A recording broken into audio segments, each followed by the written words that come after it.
আরে তোমাদের মাঝে থেকে আমি কি করব শুনি? এমনি যাচ্ছিস নাকি বয়ফ্রেন্ড আসছে? ভাইয়া আর ভাবি, তুমি ভাইয়াকে কিছু বলছো না কেন? ও কি বলবে? আর করলে আমাকে বলতে পারিস, সমস্যা নেই। ছি, নিজের বোনকে এসব বলতে তোর লজ্জা লাগে না? লজ্জা লাগবে কেন? অবন্তী, ও যেটা বললো একদম শুনবে না। বিয়ের পর স্বামীর সাথে প্রেম করবে। ঠিক আছে, এখন তোমরা যাও। সমস্যা হলে কল দিবি। আচ্ছা। বলে অবন্তী পিছন দিকে হাঁটা ধরলো। আমরাও দাঁড়িয়ে না থেকে অন্যদিকে হাঁটতে লাগলাম। অবন্তী যদি সত্যিই কারোর সাথে রিলেশনে জড়ায় তাহলে কি হবে? কি হবে? কিছুই হবে না। যদি রিতার মতো হয়? তুমি সেসব চিন্তা করো না। অবন্তী এমন কাজ করবে বলে মনে হয় না। তাই যেন হয়। চলো ওদিকটাই চাই। চলো। অবন্তীর কাহিনী। ফোনে একটা গান দিয়ে পার্কে সুন্দর সুন্দর জায়গা ঘুরে দেখছে, আর যেটা বেশি ভালো লাগছে সেটাকে ক্যামেরায় আবদ্ধ করছে। কিছু সময় একাকী হাঁটার পর হঠাৎ থেমে গেল।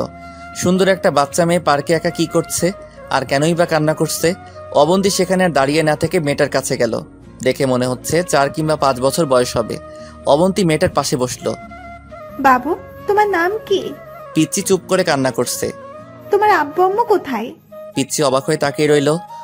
কি হলো, কিছু বলছো না কেন? আমার মাম্মা আর পাপ্পাকে খুঁজে পাচ্ছি না। তারা কোথায়? জানি না। আচ্ছা, আমি কি তোমার ফ্রেন্ড হতে পারি? না। কেন? মাম্মা বলে দিয়েছে অপরিচিত কাউকে ফ্রেন্ড না বানাতে। তাহলে পরিচিত হই। আমি অবন্তী, আর তুমি? আমি আভা। খুব সুন্দর নাম।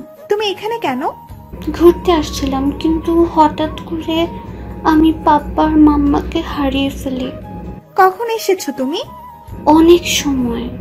অবন্তী পিচ্চি মেয়েটার সাথে কথা বলছে, কিন্তু তার পাপা মাম্মামের কোনো খোঁজ নেই। আর পিচ্চিটার মধ্যেও কেমন একটা মায়া আছে।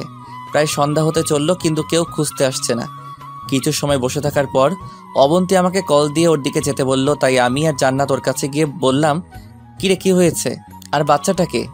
হারিয়ে গেছে ভাইয়া, এখানে বসে বসে কান্না করছিল। মামনি, তোমার নাম কি? আভা। তোমার বাসা কোথায়? জানি না। এটাই স্বাভাবিক। এত পিচ্চি মেয়ে কিছু না বলতে পারাটাই স্বাভাবিক। এখানে কি, কোথায় রেখে যাব? কোথায়? পার্কের গার্ডদের কাছে। সেটার দরকার নেই, কারণ পরবর্তীতে তোমার মেয়েটার পরিবারের থেকে বিশাল অঙ্কের টাকা হাতিয়ে নিতে পারবে। তাহলে কি করবে? বাসায় নিয়ে যায়। বাসায়? 3 জন কিছু সময় পরামর্শ করার পর মেয়েটাকে বাসায় নিয়ে আসলাম। বাসায় আসার পর সবাই মিলে ভিতরে ঢুকতেই মেয়েটা যা করে উঠল সেটা দেখে চোখ দিয়ে নোনা জল গড়িয়ে পড়ল।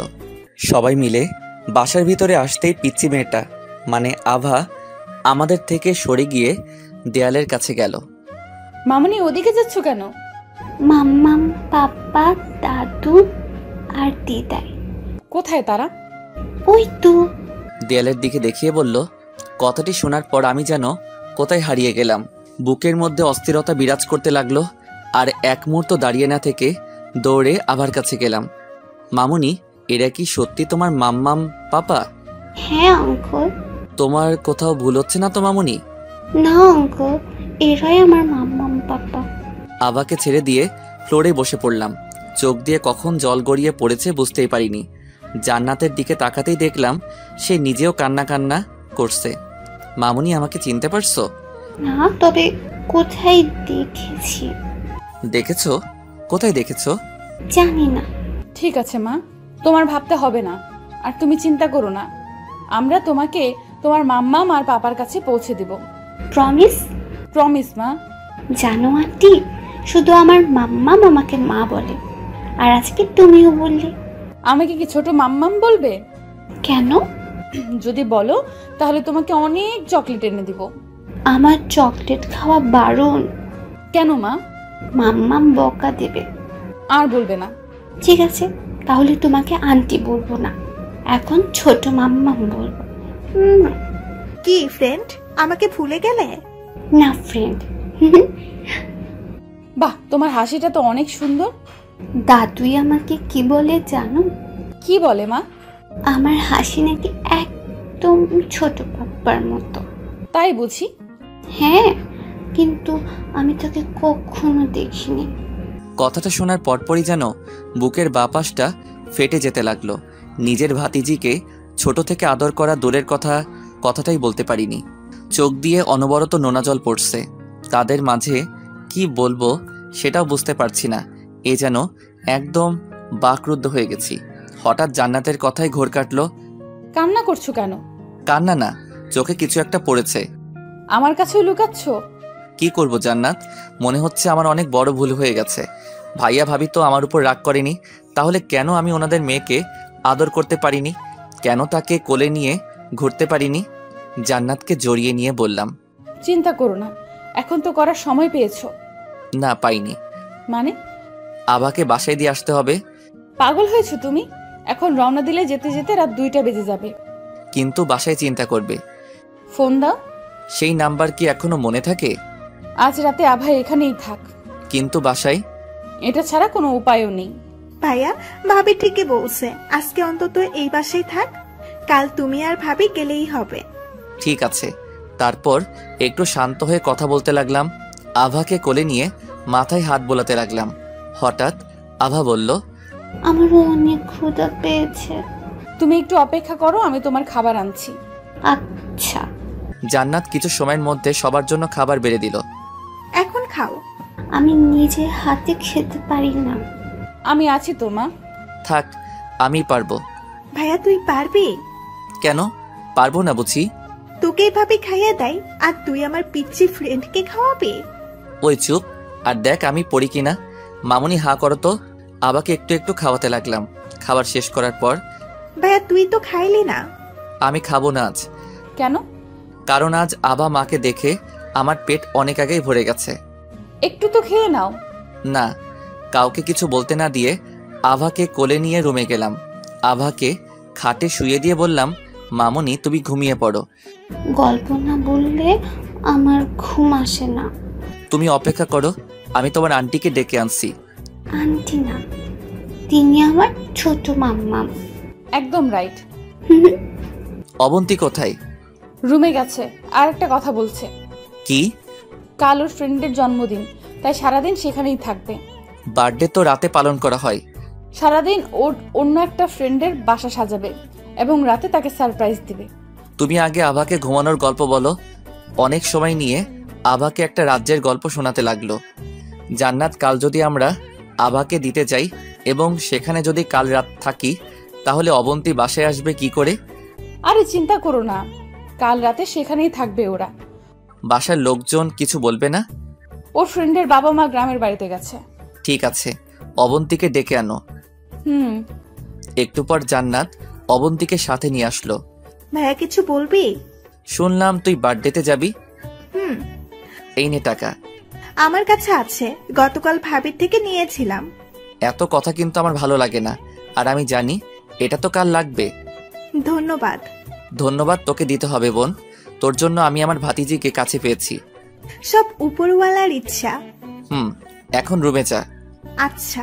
জান্নাতের সাথে কিছু সময় পুরনো কথাগুলো মনে করতে লাগলাম। সত্যি কলেজের দিনগুলো অনেক সুন্দর ছিল। এখন ঘুমাবে না? ঘুমাবো। তারপর দুজনে আবার দুপাশে ঘুমিয়ে গেলাম। ভাইয়ের মেয়ে তাতে কি, আমার তো ভাতিজি, নিজের মেয়ের মতো আদর করব। এসব ভাবতে ভাবতে কখন যে ঘুমিয়ে গেছি বুঝতেই পারিনি। পরের দিন ঘুম থেকে উঠে দেখলাম রুমে কেউ নেই, মনে হচ্ছে নিচে গেছে।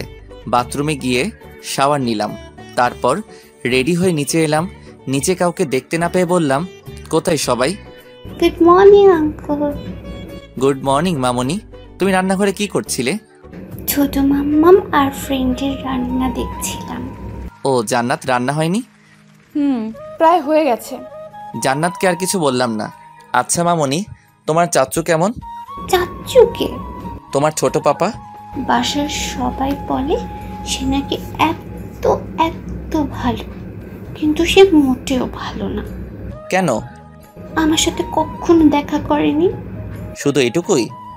না, ছোট বাপ্পার জন্য প্রতিদিন দাদু আর দিদাই রুমে বসে কান্না করে। তুমি জানলে কি করে? দাদুই আমাকে সব বলে। তাই? ইস। কি হলো? আমি তোমাকে বললাম কেন? আমি তো দাদুকে প্রমিস করেছিলাম কাউকে বলবো না। সমস্যা নেই। আবার সাথে কথা বলতে বলতে জান্নাত আর অবন্তী নাস্তা নিয়ে আসলো। সবাই মিলে নাস্তা করে নিলাম। নাস্তা শেষে অবন্তীকে বললাম, অবন্তী তুই একা যেতে পারবি? আর তাছাড়া সামনে থেকে আমার আরেকটা ফ্রেন্ড যাবে, ওর সাথে যাব। ঠিক আছে, যাও রেডি হয়ে নাও। জান্নাত আর অবন্তী চলে যাওয়ার পর আমি আভার সাথে মজা করতে লাগলাম। কিছু সময় পর দুজন রেডি হয়ে আসলো। বাইরে এসে অবন্তীকে একটা রিকশায় তুলে দিলাম। আমি নামিয়ে দিতে পারতাম, কিন্তু অবন্তী যেদিকে যাচ্ছে সেটা একদম বিপরীত দিকে পড়ে যায়, তাই ওকে রিকশায় তুলে দিলাম। অবন্তীকে বিদায় দিয়ে আমি, জান্নাত আর আভা গাড়িতে উঠে ড্রাইভ করতে লাগলাম। আতিক ভাইকে গতকাল রাতেই বলেছি আমি বাসায় যাচ্ছি, আর আতিক ভাই কেমন সেটা আপনারা অনেক আগেই জানতে পেরেছেন। আজ আবার নতুন করে বাসার কথা মনে পড়ছে। কতদিন তাদের দেখি না, কথা বলি না, সাথে অনেক কষ্ট হচ্ছে বটে। সামান্য একটা ঘটনার জন্য আমরা এত দূরে চলে আসছি। সবার সাথে সম্পর্ক ছিন্ন করে এসেছিলাম অজানা অচেনা এক জায়গায়। কি ভাবছো? কিছু না। যদি আব্বু আম্মু আবার অপমান করে? করলে করবে, আমরা তো সেখানে থাকতে যাচ্ছি না, আভাকে দিয়ে চলে আসবো। প্রায় 5 ঘন্টা ড্রাইভ করার পর সেই চিরচেনা এলাকায় আসলাম। আগের থেকে অনেক কিছু বদলে গেছে, কিন্তু এটাই যে আমার বেড়ে ওঠার স্থান, সেটাকে কি করে ভুলে যাই। বাসার সামনে আসতেই বুকের বাঁ পাশটা কেঁপে উঠল। অজানা একটা ভয় কাজ করছে। আভা এত সময় ঘুমিয়েছিল, কিন্তু বাসার সামনে আসতেই জেগে উঠেছে। সেই রহিম চাচাই এখনও দারোয়ান রয়েছে। রহিম চাচাকে সালাম দেওয়ার পর আমাকে দেখে সাথে সাথে বাসার গেট খুলে দিল। গাড়িটা পার্ক করে নামলাম আভা জান্নাতের কোলে। জান্নাতকে সাথে নিয়ে বাসার ভিতরে যেতেই দেখলাম ভাবি আর আম্মু কান্না করছে। আমাদের এখনো দেখেননি। হঠাৎ আভা জান্নাতের কোল থেকে নেমে বলল, মাম্মাম। আভাকে দেখে সবাই রীতিমতো অবাক হয়ে তাকিয়ে আছে। মা, তুমি কোথায় ছিলে? মাম্মাম, আমি হারিয়ে গিয়েছিলাম, আমাকে ওই আঙ্কেল আন্টি পেয়েছিল। কথাটি বলার পর সবাই আমাদের দিকে তাকালো। তারা যেন নিজের চোখটাকেও বিশ্বাস করতে পারছেন না। আর পারবেই বা কী করে? প্রায় 4-5 বছর পর তাদের সামনে এসে দাঁড়িয়ে আছি। আম্মু আব্বু ভাইয়া আমাদের দেখে দাঁড়িয়ে গেল। নিলয়, তুই? মাম্মাম, তুমি ওই আঙ্কেলটাকে চেনো? চিনি মা, উনি তোমার ছোট পাপা। আব্বু আম্মুর দিকে দেখলাম তারা চোখ দিয়ে অনবরত নোনা জল ফেলেই চলেছে। ভাই তুই আসছিস? আভাকে দিতে আসছিলাম। পার্কে ওকে একা পাওয়ার পর বাসায় নিয়ে যাই। সেখানে আপনাদের সবার ছবি টাঙানো থাকায় আপনাদের দেখে চিনে ফেলি। তুই আমাদের আপনি করে বলছিস কেন? অনিচ্ছা সত্ত্বেও বলতে হচ্ছে। জান্নাত চলো। দাঁড়াও। সামনের দিকে এগিয়ে গিয়ে আব্বু আম্মুকে সালাম করে নিল। আর আপনি সেদিন কি ঘটেছিল সেটা জানার জন্য একটু মন চাইনি? আমি আপনার ছেলে। আপনার ছেলে হয়ে আমি কি করে ওই ধরনের নোংরা কাজ করতে পারতাম? জান্নাতের ফ্রেন্ডের বাসায় গিয়েছিলাম, সেদিন কোনো নোংরামি কাজের জন্য না।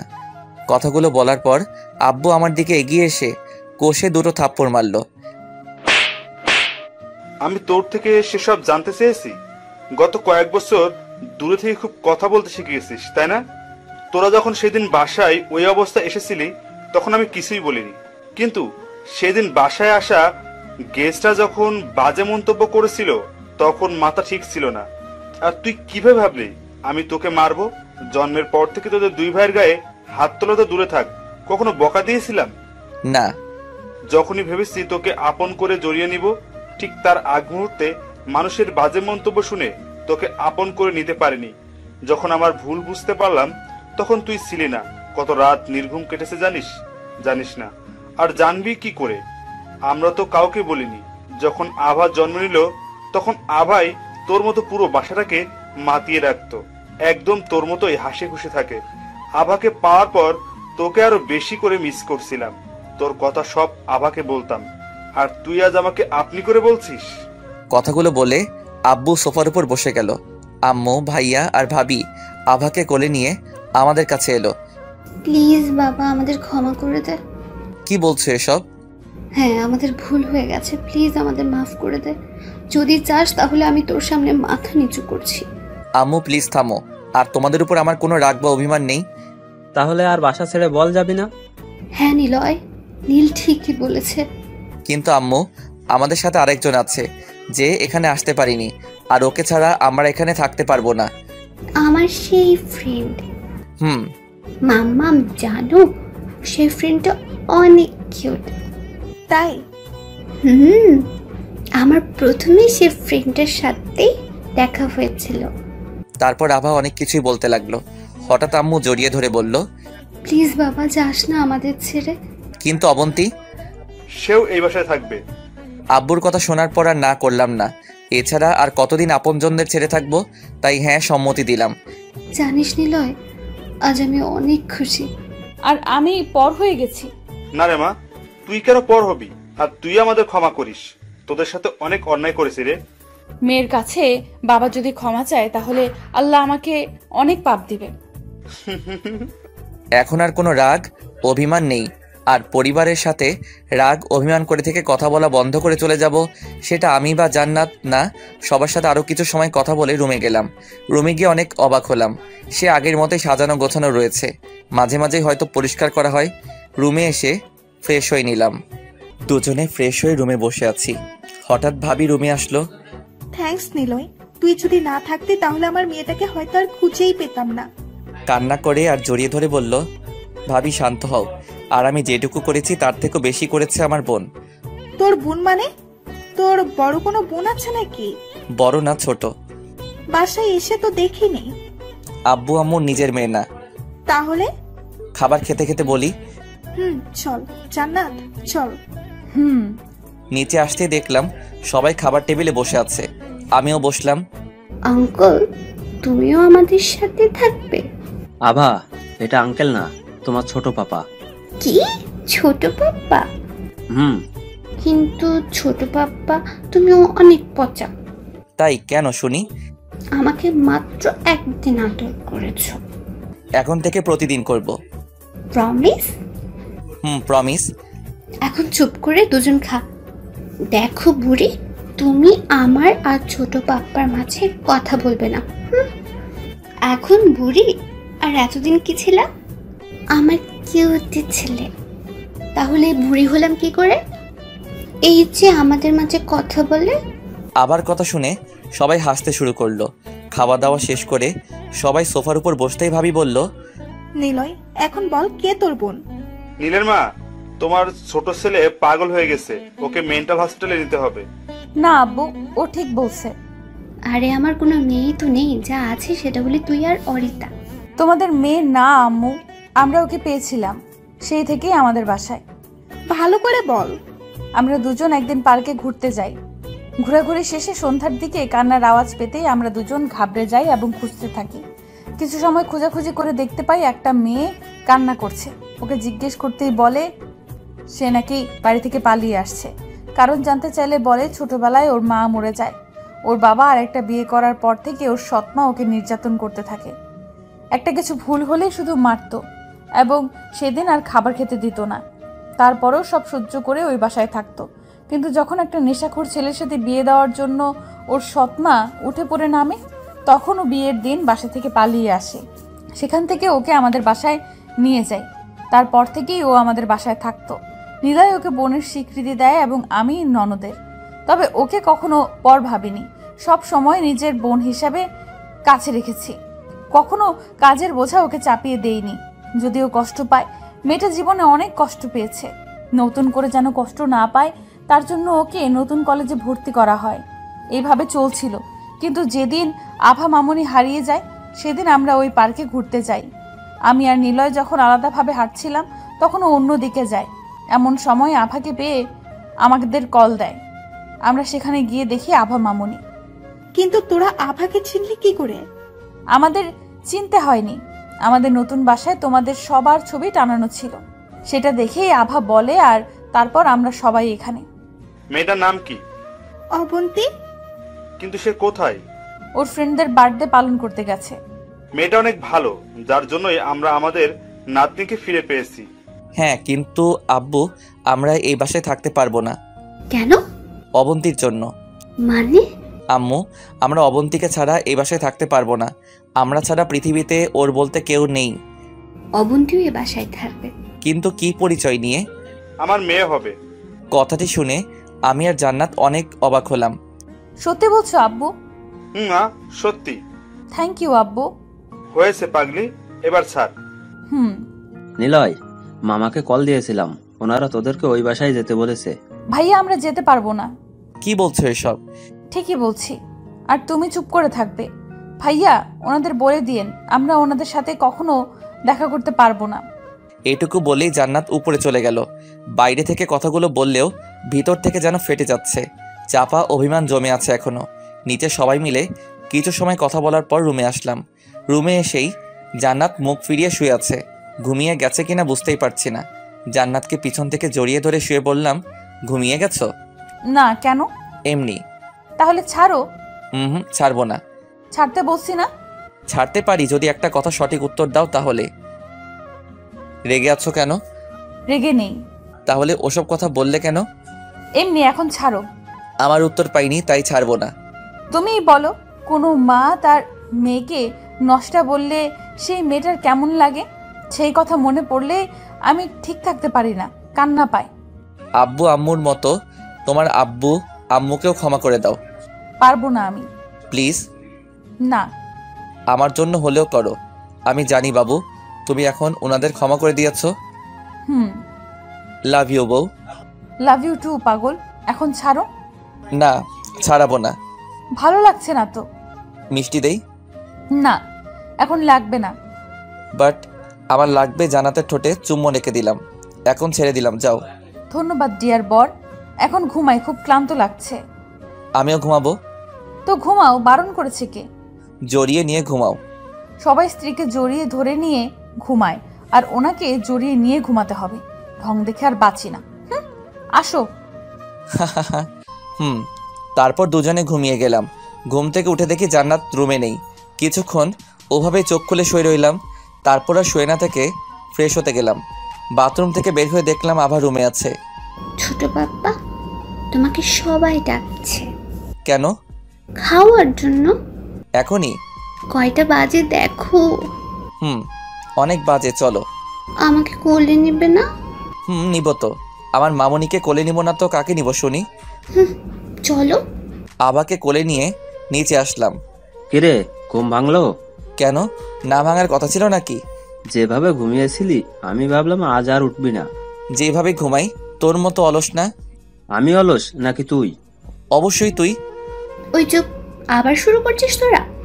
তোমার বড় ছেলে শুরু করছে। ঠিক আছে, কিন্তু তুই চুপ থাক। চুপ। না ছোট পাপ্পা, তোমরা ঝগড়া করো। আবার কথা শুনে সবাই হো হো হো করে হেসে দিলাম। অনেক পাজি হয়েছে আর অনেক বেশি কথা বলে, একাই বাসাটাকে মাতিয়ে রাখে, সেটা আমি কিছু সময়ের মাঝে বুঝতে পারছি। সবাই মিলে খাবার খেয়ে নিলাম। হঠাৎ জান্নাত বলল, আব্বু কাল আমাদের আগের বাসায় যেতে হবে। কেন? অবন্তীকে আনতে যেতে হবে। ড্রাইভারকে বললেই নিয়ে আসবে। না আব্বু, কলেজ থেকে কাগজপত্র তুলতে হবে। সাথে যে অফিসে জব করতাম সেখানেও আমার যেতে হবে। তাহলে আসবি কবে? পরশু কিংবা তারও পরে। ও ঠিক আছে। সবাই মিলে আরও কিছু সময় আড্ডা দেওয়ার পর যার যার রুমে চলে আসলাম। রুমে এসে জান্নাত ঘুমানোর জন্য বিছানা ঠিক করছে। মনটা চাইছে রাগিয়ে নেই, যেই বলা সেই কাজ। এই মেয়ে ভালো করে কাজ করো। তো আমি কি করছি? এটা ভালো হচ্ছে না, আরও সুন্দর করে ঠিক করো। ওই, আমাকে কি বাসার কাজের মেয়ে মনে করছো? কাজের মেয়েই তো। কি বললি? কই কিছু না তো। তুই আমাকে কাজের মেয়ে বললি কেন? মজা করে বলছি। আমি সেসব জানি না। এখন তুই বিছানা ঠিক কর, যা। আমি ঠিক করতে যাব কেন? তোর শাস্তি এটা। দেখো মামাতো বোন, আমার সাথে একদম বাড়াবাড়ি করবি না বলে দিলাম। ও, এখন আমি মামাতো বোন, তাই না? ঠিক আছে, পরে যদি আবার বউ বলতে আসিস তোকে আমি ঝাড়ু দিয়ে পিটাবো, মনে রাখিস। আমার বইয়ে গেছে তোকে বউ বলতে। মামাতো বোনের মতো থাকবি। কুত্তা, তুই আগে বিছানা ঠিক কর। করবো না, কি করবি তুই? কি করব তাই না? দাঁড়া, তোকে আমি দেখাচ্ছি। বলে রুমে থাকা গল্পের বই দিয়ে মারতে লাগলো। অনেকক্ষণ মার খাওয়ার পর বললাম, ঠিক আছে আমি বিছানা ঠিক করছি। তাড়াতাড়ি কর। মোটামুটি বিছানা ঠিক করলাম। নে বালিশ আর চাদর। কেন? কারণ তুই ফ্লোরে বা সোফার উপর ঘুমাবি। আমি ফ্লোরে ঘুমাতে যাব কেন? কারণ আমি বিছানায় ঘুমাবো। তো সমস্যা কি? কেন, তুই জানিস না? কি জানবো? ভাই বোন একসাথে ঘুমাতে নেই। কিসের ভাই বোন? এই যে তুই আমার ফুফাতো ভাই আর আমি তোর মামাতো বোন, সো আমরা ভাই বোন। আর ভাই বোন একসাথে ঘুমালে সবাই কি বলবে বুঝতে পারছিস? রাখ তোর ভাই বোন। আমি তোর কোন জন্মের ভাই লাগি? একটু আগে তুই তো বললি এই জন্মেরই ভাই বোন। আরে বাবু, আমি তো মজা করছিলাম। বাট আমি মজা করিনি, তাই বলছি ফ্লোরে চাদর পেরে ঘুমা। দেখ তোর দিকেই তাকিয়ে আছি ফুফাতো ভাই। কি শুরু করলা? তুই যেটা শুরু করছিস সেটা। আচ্ছা এসব বাদ দাও, একটা কথা বলার ছিল তোমাকে। কি? সবাইকে বললে না কেন তুমি প্রেগনেন্ট? পরে বলবো, এখন না। এখন বললে কি? সবাইকে সারপ্রাইজ দিব। এখনো তো দিতে পারো। এখন দিয়ে লাভ নেই। ও, কবে দিবা? অবন্তীকে বাসায় আনার পর। ও ঠিক আছে, চলো ঘুমাই। ঘুমাই মানে? নাম খাট থেকে।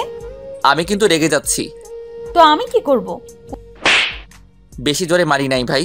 কুত্তা, তুই আমাকে এত জোরে মারলি, তোকে আমি আজ কেন কোনোদিনও খাটে ঘুমাতে দিব না। আল্লাহ, আমি নাকি জোরে মারছি? আমারে তুইলা লও আল্লাহ। কি হলো, হা করে আছিস কেন? তাড়াতাড়ি নাম এখান থেকে। বাবু, আমি তোর আগের মাথায় মারছি, সরি। রাখ তোর সরি, যা তুই। বাবু। তোর বাবুর গুষ্টি কিলাই, আর কখনো আমাকে ডাকবি না। আর কিছু না বলে 4 হাত পা টান টান করে খাটের উপর ঘুমিয়ে গেল। ঘুমাবি ঘুমা, একটু পাশ ফিরে ঘুমালে কি হয়? শালার কেন যে থাপ্পড় দিতে গেলাম। সোফার একপাশে চাদর আর বালিশ ছড়ে মেরে বসে পড়লাম। বউরে, তোকে ছাড়া কি আমি থাকতে পারি বল? আর আজ তুই আমাকে সোফার উপর ঘুমাতে দিলি, তোর মনে কি দয়া মায়া নাই? এসব ভাবতে ভাবতে চোখটাও লেগে এসেছে। সোফার উপরেই ঘুমানোর চেষ্টা করলাম। হঠাৎ জান্নাত উঠে আমার কাছে আসলো। ঘুম লাগছে প্রচুর, তাই কিছু না বলে চোখ বুজে শুয়ে রইলাম। থাপ্পড় খেয়ে লাফ দিয়ে উঠলাম। মেজাজটা পুরাই 420 গরম হয়ে গেল। জান্নাতের দিকে তাকাতেই দেখলাম মিটমিট করে হাসছে। মারলি কেন? ঘুমাতে চল। তো আমি এখানে কি করছি? এখানে না, খাটে চলো। যাব না। বাবু রাগ করছো? ওই কে তোর বাবু? আমি তোর ফুফাতো ভাই, আর 1 বছরের বড় ভাই আপনি করে বলবি। ঠেকা পড়ছে আপনি করে বলার। চলো না, আমার খুব ঘুম পাচ্ছে। তো ঘুমা। তুমিও চলো। যাব না। কেন? আমাকে থাপ্পড় মারলি কেন? আমাকে মারছিলে কেন? সামনে থেকে সর। মেজাজ খারাপ কিন্তু গরম হয়ে গেছে। ঘুমের মধ্যে তোকে একটা থাপ্পড় দেই, দেখিস কেমন লাগে। ঠিক আছে, মারো। উম্মা। মারা বাদ দিয়ে চুমু দিলে কেন? ইচ্ছে হলো তাই। বাবু প্লিজ চলো, আমার একা ঘুম আসছে না। যাব না। যাবি না মানে? তুই যাবি না, তোর বাপ যাবে। জোর করে টানতে টানতে খাটের উপর নিয়ে গেল। এখন আমাকে জড়িয়ে নিয়ে ঘুমাও। পারবো না। কি বললা? কথায় কথায় এত রাগ দেখাও কেন? ধরছি তো। তারপর আর কি, জান্নাতকে জড়িয়ে নিয়ে ঘুমাতে হলো। রাগ হচ্ছিল যখন ঘুমের মধ্যে থাপ্পড় মারলো, কিন্তু পরে ওর মায়াভরা চেহারা দেখে কিছু বলতে পারলাম না। এসব ভাবতে ভাবতে ঘুমিয়ে গেলাম। পরের দিন সকালে নাস্তা করে আমি আর জান্নাত বেরিয়ে পড়লাম। অবশ্য আভা বায়না ধরেছিল সেও নাকি আমাদের সাথে যাবে, কিন্তু সেখানে তো আর ঘুরতে যাচ্ছি না যে 2-1 দিন থাকবো। শুধু কাজ আর কাজ। গাড়ি ড্রাইভ করছি, এমন সময় জান্নাতের ফোনে কল আসলো। কে কল দিছে? অবন্তী। রিসিভ করো। কল রিসিভ করে লাউড স্পিকারে দিল। হ্যাঁ বল। কোথায় তোমরা? আমরা বাসায় ফিরছি। রাতে কোথায় ছিলে? বাসায় ছিলাম। রওনা দেবে কখন? রওনা দিয়েছি। তুই কোথায়? আমি মাত্র বাসায় আসলাম। শোন, ফ্রিজে খাবার রেখে দিছি, গরম করে খেয়ে নে। গরমই করছি, কিন্তু তোমাদের না পেয়ে কল দিলাম। আজ কলেজে গিয়ে ট্রান্সফার লেটারের অ্যাপ্লিকেশন করে আসিস। কেন ভাইয়া? বাসায় এসে বলবো। ঠিক আছে, রাখছি। কথা বলা শেষ করে জান্নাত কল কেটে দিল। প্রায় দুপুর 1:30টার দিকে বাসায় আসলাম। বাসায় এসে দেখে অবন্তী নেই। আমি রুমে এসে ফ্রেশ হয়ে নিলাম, আর জান্নাত রান্না করার জন্য রান্নাঘরে গেল। রান্না শেষ হতেই জান্নাত নিচ থেকে ডাক দিল। কি হলো, নিচে আসবে না? আসছি। আসো তাড়াতাড়ি। আরে আসছি। এত সময় লাগে? মাত্র একটু সময়। থাক, আর বলা লাগবে না। অবন্তীকে কল দাও। আমার ফোনে টাকা নাই, তুমি দাও। মিথ্যুক কোথাকার। আমাকে কিছু বলতে না দিয়েই আমার ফোন নিয়ে অবন্তীকে কল করতে যাবে, এমন সময় অবন্তী এসে হাজির। ভিতরে এসেই জান্নাতকে বলল, কাকে কল দিচ্ছ ভাবি? তুই চলে আসছিস? এত দেরি করলি যে? অ্যাপ্লিকেশন জমা দিলাম। কি বললো স্যার? তোকে যেতে বলছে। ঠিক আছে, এখন ফ্রেশ হয়ে এসে খেয়ে নে। আমি বান্ধবীদের সাথে বাইরে খেয়ে এসেছি ভাইয়া। তাহলে ভালোই করছিস। এখন বল, কেন ট্রান্সফার হব? জান্নাত, তোকে একটু বোঝাও, আমার প্রচুর ক্ষুধা পেয়েছে। পেটুক, সারাদিন শুধু খেতেই হয়। দেখো মামাতো বোন। কি বললি? আরেকবার বলো। কই কিছু না তো। মামাতো বোন কাকে বলবা সেটা বলো। অবন্তী, তোর কিছু শোনা আছে জান্নাতের থেকে, শুনে নে। ভাবি, আমাকে কি প্লিজ বলবে? ঠিক আছে শোন, আমরা ওই বাসায় যেতেই সবাই আমাদের মেনে নেয়। তারপর তোর কথা আমরা সবাইকে বলি। তখন আব্বু আম্মু তোকে আমাদের সাথে নিয়ে যেতে বলেছে। আমরা এখন থেকে সবাই নিজ বাসায় থাকবো। কিন্তু ভাবি। কোনো কিন্তু না, আব্বু আম্মু তোকে মেয়ে হিসেবে রাখতে চায়। আমি তোমাদের কাছে দিন দিন অনেক ঋণী হয়ে যাচ্ছি, তাই না? থাপ্পড় দিয়ে দাঁত ফেলে দিব। রিনি, তুই আমাদের করছিস। তুই যদি আভাকে না পেতিস তাহলে হয়তো আমরা কখনো আব্বু আম্মুর কাছে আমাদের নিজ বাসায় যেতে পারতাম না। থ্যাঙ্কস ভাবি। আমি তো পর, তাই না? না, তুই খাবার খাচ্ছিস তাই তোকে বিরক্ত করে কোনো লাভ নেই, তাই না ভাবি? এখন যা, ফ্রেশ হয়ে নে। আচ্ছা। অবন্তী চলে যাওয়ার পর জান্নাত চেয়ার টেনে আমার পাশে বসলো। তুমি বসলে কেন? কেন, তুই কি একাই গিলবি? এভাবে কথা বলছো কেন? চুপচাপ খেয়ে নে। খাইয়ে দাও না একটু। তোর হাত নেই? না, নেই। দেখ, একদম আমার কাছে ঢং করতে আসবি না বলে দিলাম। দূর, খাবোই না। কোথায় যাচ্ছ? খাবো না আমি। কেন? আমার ইচ্ছা। চুপচাপ বসো। না। বসো বলছি। হুঁ। খাইয়ে দিচ্ছি, তুমি হাত ধুয়ে নাও। তাহলে বললে কেন খাইয়ে দিতে পারবে না? আমার ইচ্ছা। তোমার ইচ্ছার কাছে কি আমার কোনো ইচ্ছার দাম নেই? দেখো, এত সাধু সাজবার দরকার নেই, হা করো এখন। হ্যাঁ। খাওয়া শেষ করে রুমে আসলাম। রুমে এসে খুব টায়ার্ড লাগছে, তাই বিছানায় শরীরটা এলিয়ে দিলাম। কিছুক্ষণ পর জান্নাত এলো। কি ফুফাতো ভাই, কি করো? কি বলো এসব? ঠিকই তো বলছি। তোমার মাথা ঠিক নাই? মাথা একদম ক্লিয়ার ফুফাতো ভাই। তাহলে ফুফাতো ভাই ভাই করছো কেন? শুরু তো তুমি করছো, তাই না? আচ্ছা, আমি সরি। এখন ঘুমাতে দাও। সেটা একদম হবে না। কেন? রান্না করতে করতে আমার শরীর অনেক ব্যথা করছে, তাই তুমি আমার গা হাত পা টিপে দিবে, বুঝলে ফুফাতো ভাই? হোয়াট দ্য পার্টিপা? আমি কি তোর বাপের চাকর লাগি? একদমই না। তাহলে? কারণ তুই আমার সম্পত্তি, তাই আমি যেটা বলবো সেটা করবি। দেখ, মাথা গরম করবি না। কি করবি? সর এখান থেকে। সরবো না। ভাই, তোর হাতের নিচে পা দিয়ে বলছি, প্লিজ আমাকে রেস্ট নিতে দে। হারামি, আমি কি তোর পা ধরছি? আমি কি সেটা বলছি বলো? তাহলে তুই কি বললি, শালা মিথ্যুক? তোকে ভালো করে বলে কোনো লাভ নেই। দেখাচ্ছি তোকে। জান্নাতকে পেটের উপর থেকে নামিয়ে দিয়ে বিছানার উপর শুয়ে দিয়ে ওর দুহাত ধরে রাখলাম। বারবার ছোটাছুটি করার জন্য চেষ্টা করছে, কিন্তু পারছে না। মাথায় একটা প্ল্যান আসলো। জান্নাতের দুহাত আমি এক হাত দিয়ে ধরে দড়ি দিয়ে ওর হাতটা বেঁধে দিলাম। হাত বেঁধে দিয়ে জান্নাতের দিকে তাকিয়ে দেখলাম প্রচুর রেগে গেছে। ওই কুত্তা, হাত খুলে দে বলছি। খুলে দিলেই তুমি আমাকে মারবে? মারবো না, প্রমিস। হুম, খুলে দিব, কিন্তু তার আগে শাস্তি দিয়ে নেই। কি শাস্তি দিবি তুই? দাঁড়াও, দেখাচ্ছি। আর কোনো কথা না বলে জান্নাতের দুহাতের ভিতর দিয়ে মাথাটা ঢুকিয়ে দিলাম। কি করছো এসব? কোনো উত্তর না দিয়ে একদম জান্নাতের মুখের কাছে আমার মুখ নিয়ে গেলাম। জান্নাতের প্রতিটা নিঃশ্বাসের শব্দ শুনতে পাচ্ছি। হাত দিয়ে জান্নাতের দুটো গালে স্পর্শ করলাম। জান্নাত খানিকটা কেঁপে উঠল। জান্নাতের এমন চেহারা দেখে ফিক করে হেসে দিলাম। হাসছো কেন? তোমার এমন চেহারা দেখে। হাসতে হবে না, উঠো এখন। উঠাবো মানে? শাস্তিটাই তো দিলাম না। কি শাস্তি দিবে তুমি? বেশি কিছু না, তোমার এই ঠোঁট থেকে সামান্যতম মধু সংগ্রহ করব। আমি কি মৌমাছি যে মধু নিবে? তার থেকেও বড় কিছু। একদম কাছে আসবে না। তোমার শরীরের সাথেই তো লেপ্টে আছি। থুর, ছাড়ো বল।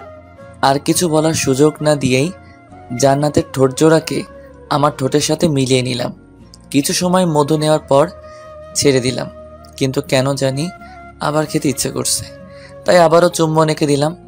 জান্নাতের এই মধু ভরা ঠোঁটটাকে 10 মিনিটের লম্বা কিস করার পর ছেড়ে দিয়ে উঠে পড়লাম। 2 মিনিট চুপ থাকার পর জান্নাত শুরু করলো। ওই লুচু বেটা, এবার তো হাত খুলে দে। কি বললে? আমি লুচু? লুচুই তো। তাহলে আবার খাই? থাক, লাগবে না, প্লিজ এবার খুলে দাও। দিচ্ছি। খুব শান্তভাবে খুলে দিলাম। হাত খোলা পেয়ে মারতে শুরু করলো। আরে মারছো কেন? তুই আমার হাত বেঁধেছিলি কেন? দেখো, সেটা বাদ দাও। আমি যে এখন সরল মনে তোমার হাতের বাঁধন খুলে দিলাম। তুই সরল, তাই না? না মানে আসলে অনেক ব্যথা পেয়েছি তোর জন্য। আমি তো জোরে কিস করিনি। কুত্তা, আমি হাতের কথা বলছি। ও সরি। দেখি কত ব্যথা পেয়েছো। লাগবে না আমার, ঘুমা তুই। ঠিক আছে বউ। ফুফাতো ভাই। জান্নাত বাথরুমে চলে গেল। খুব ক্লান্ত থাকার জন্য আমিও ঘুমিয়ে গেলাম। জান্নাতের ডাকে ঘুমটা ভাঙলো।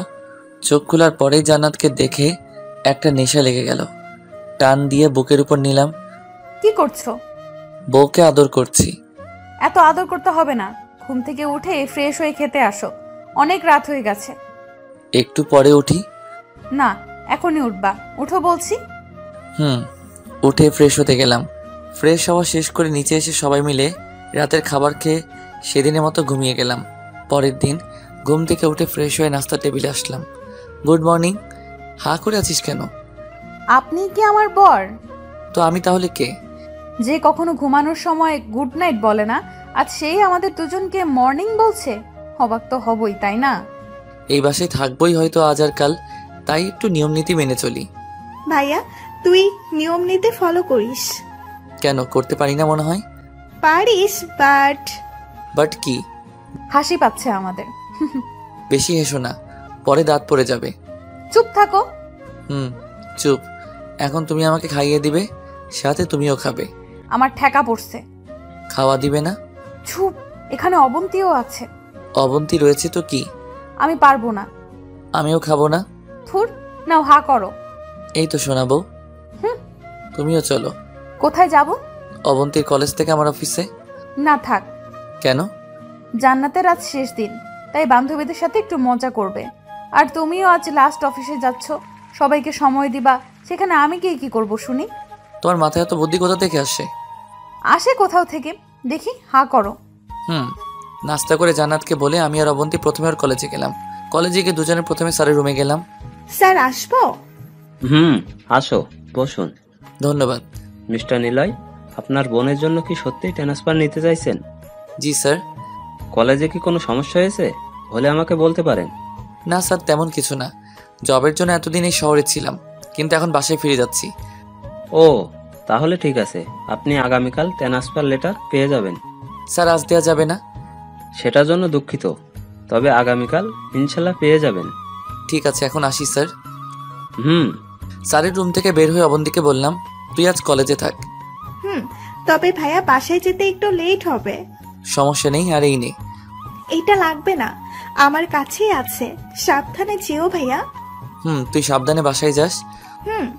অবন্তীর থেকে বিদায় নিয়ে অফিসে রওনা দিলাম। অফিসে গিয়ে সোজা আতিক ভাই রুমে গেলাম। ভাই আসবো? আয়, বস এখানে। ভাইয়া আমি অফিস ছেড়ে দিচ্ছি। মানে? আর অফিস আসা হবে না। কিন্তু কেন? সব বললাম। আলহামদুলিল্লাহ, সব ঠিক হয়ে গেছে, এটাই অনেক। সেটাই ভাই, পরশু আমরা বাসা ছেড়ে দিচ্ছি। আর এই যে গাড়ির চাবি। গাড়ি লাগবে না, এটা তোর উপহার হিসেবে রেখে দে। ভাই এত গাড়ি দিয়ে কি করব? আমার স্মৃতি হিসেবে রেখে দে। কিন্তু? কোনো কিন্তু না। তুই যদি আমাকে ভাই মনে করিস তাহলে এটা নিবি। ভাই? তাহলে তুই আমাকে ভাই ভাবিস না? ভাবি তো। তাহলে নে। ঠিক আছে। এখন চল। কোথায়? সবাইকে বলতে হবে না। চলো। বাইরে এসে সবার সাথে কথা বলতে বলতে প্রায় দুপুর হয়ে গেল। বাসায় আসবো তখন আরোহী আর রুবেলের সাথে দেখা। কি রে, কি অবস্থা? এই তো ভালো। সত্যি আমাদের ছেড়ে চলে যাবি? ছেড়ে যেতে চাইনি, কিন্তু আমার যেতেই হবে। আব্বু আম্মু না হলে রাগ করবে। আজকেই চলে যাবে? না, কাল যাব। ও, সাবধানে যেও। ভালো থেকো তোমরা। তুইও। ওদের সাথে কথা অনেক সময় ধরে আড্ডা দেওয়ার পর অফিসের বাইরে এলাম। অফিস থেকে বের হয়ে আব্বুকে কল দিয়ে বললাম, আব্বু গাড়ি পাঠিয়ে দিতে হবে না? কেন? আতিক ভাই জোর করে গাড়ি দিল। কিন্তু সেটা তো অফিসের জন্য ছিল। বলেছিলাম, কিন্তু আমি যেন তাকে ভুলে না যাই, তাই রেখে দিতে বলছে। ঠিক আছে, তোরা ফিরছিস কবে? কাল রওনা দিব। আমার মেয়েকে দেখে আনিস। জান্নাতকে আমি না, সে নিজেই আমাকে দেখে নিয়ে যাবে। জান্নাতের কথা বলছি না, কারণ জান্নাত অনেক অ্যাক্টিভ মেয়ে। আমি আমার নতুন মেয়ে অবন্তীর কথা বলছি। সেটা নিয়ে চিন্তা করো না। রাখছি এখন। আচ্ছা। আব্বুর সাথে কথা বলে গাড়িতে উঠে ড্রাইভ করতে লাগলাম। জিনিসপত্র বলতে জামা কাপড় আর আমাদের সব থেকে প্রিয় জিনিসগুলো গোছাতে লাগলাম, কারণ সেগুলো কাল নিয়ে যেতে হবে। সারাদিন সবকিছু গোছাতেই পার হয়ে গেল। পরের দিন নাস্তা করে কলেজে গেলাম। সেখান থেকে ট্রান্সফার লেটার কালেক্ট করে বিদায় নিলাম এই চিরচেনা শহর থেকে। অনেক মায়া জন্মে গেছে এই শহরটার প্রতি। এখানকার পরিবেশ, মানুষজন সবকিছুকে আয়ত্তে নিয়ে এসেছিলাম। আর আজ সেখান থেকে বিদায় নিচ্ছি। জানি না কখন আসা হবে কিনা, কিন্তু অনেক মিস করবো এই শহরটাকে। এইসব ভাবতে ভাবতে ড্রাইভ করতে লাগলাম। কি ভাবছো? কিছু না তো। বললে কি হবে? তেমন কিছু না। শহরটাকে অনেক মিস করছে, তাই না ভাইয়া? তুই জানলি কি করে?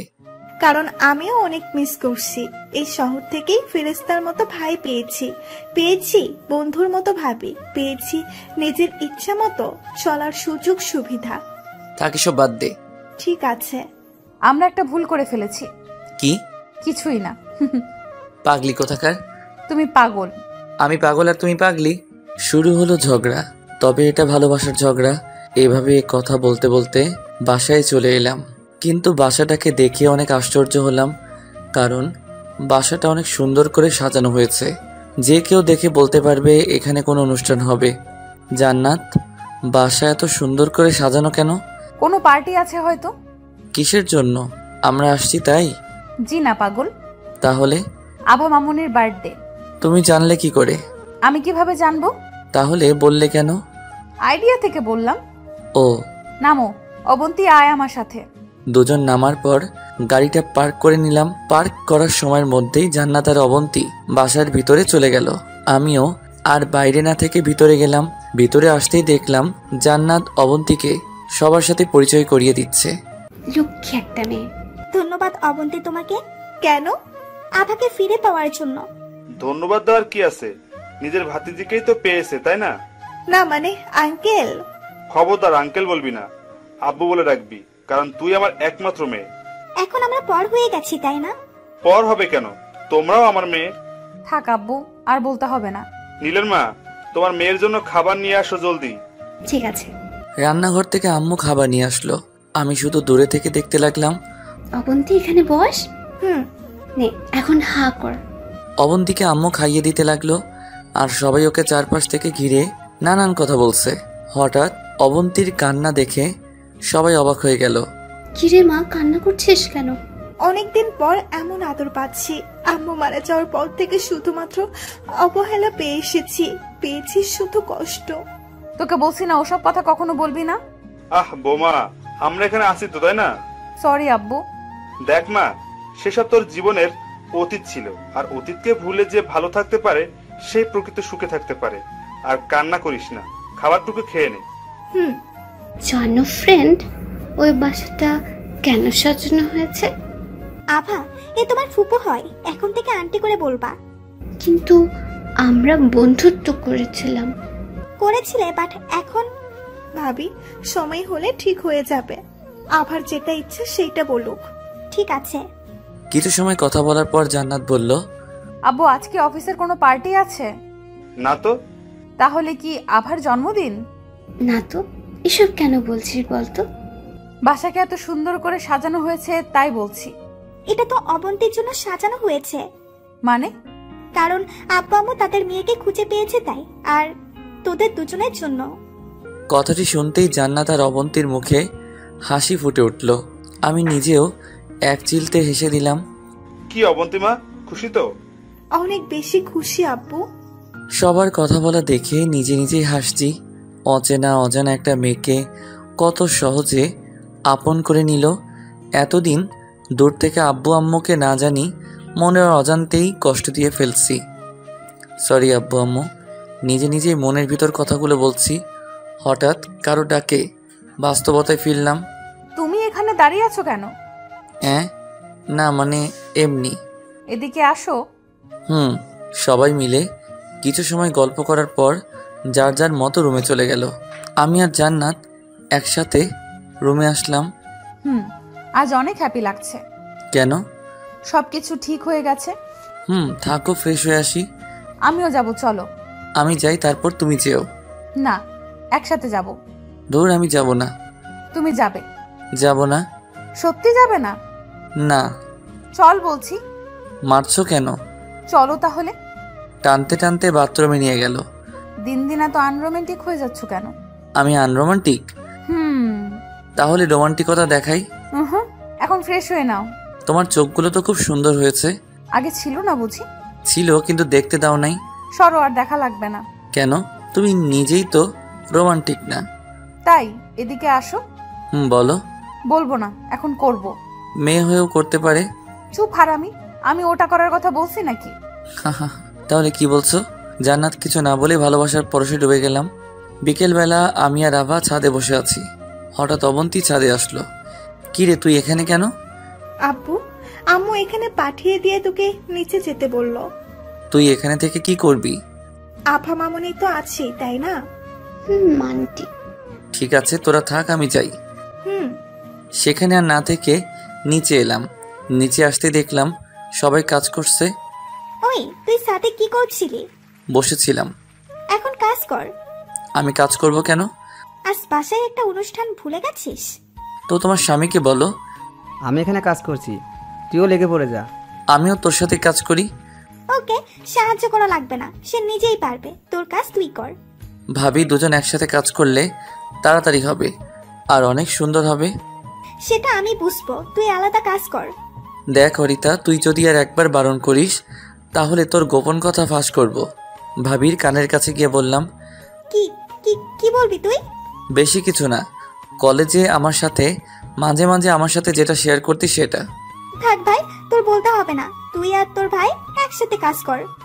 ধন্যবাদ ভাবিজান, লাভ ইউ। তোর লাভ ইউ এর ছাই। হা হা হা। ভাবির থেকে চলে এসে ভাইয়ের কাছে আসলাম। তুই আলাদা কাজ করলেও পারতি। আমরাই যদি সব কাজ করি, বাড়ির দুটো বউ আছে কিসের জন্য? কথা খারাপ বলিস নাই। আর তুই অরিতাকে কানে কানে কি বললি? ভয়ানক সত্যি কথা মনে করে দিয়েছি। কি সত্যি কথা? বলা যাবে না। বল না প্লিজ। বললে কি পাবো? কি চাস? 4টা হার। কি 4টা হার? 4টা কেন? আম্মু, অবন্তী ভাবি আর জান্নাতের জন্য। ও সরি, 5টা। একটা আবার জন্য। এত কিছু দিতে পারবো না। তোরও শুনতে হবে না।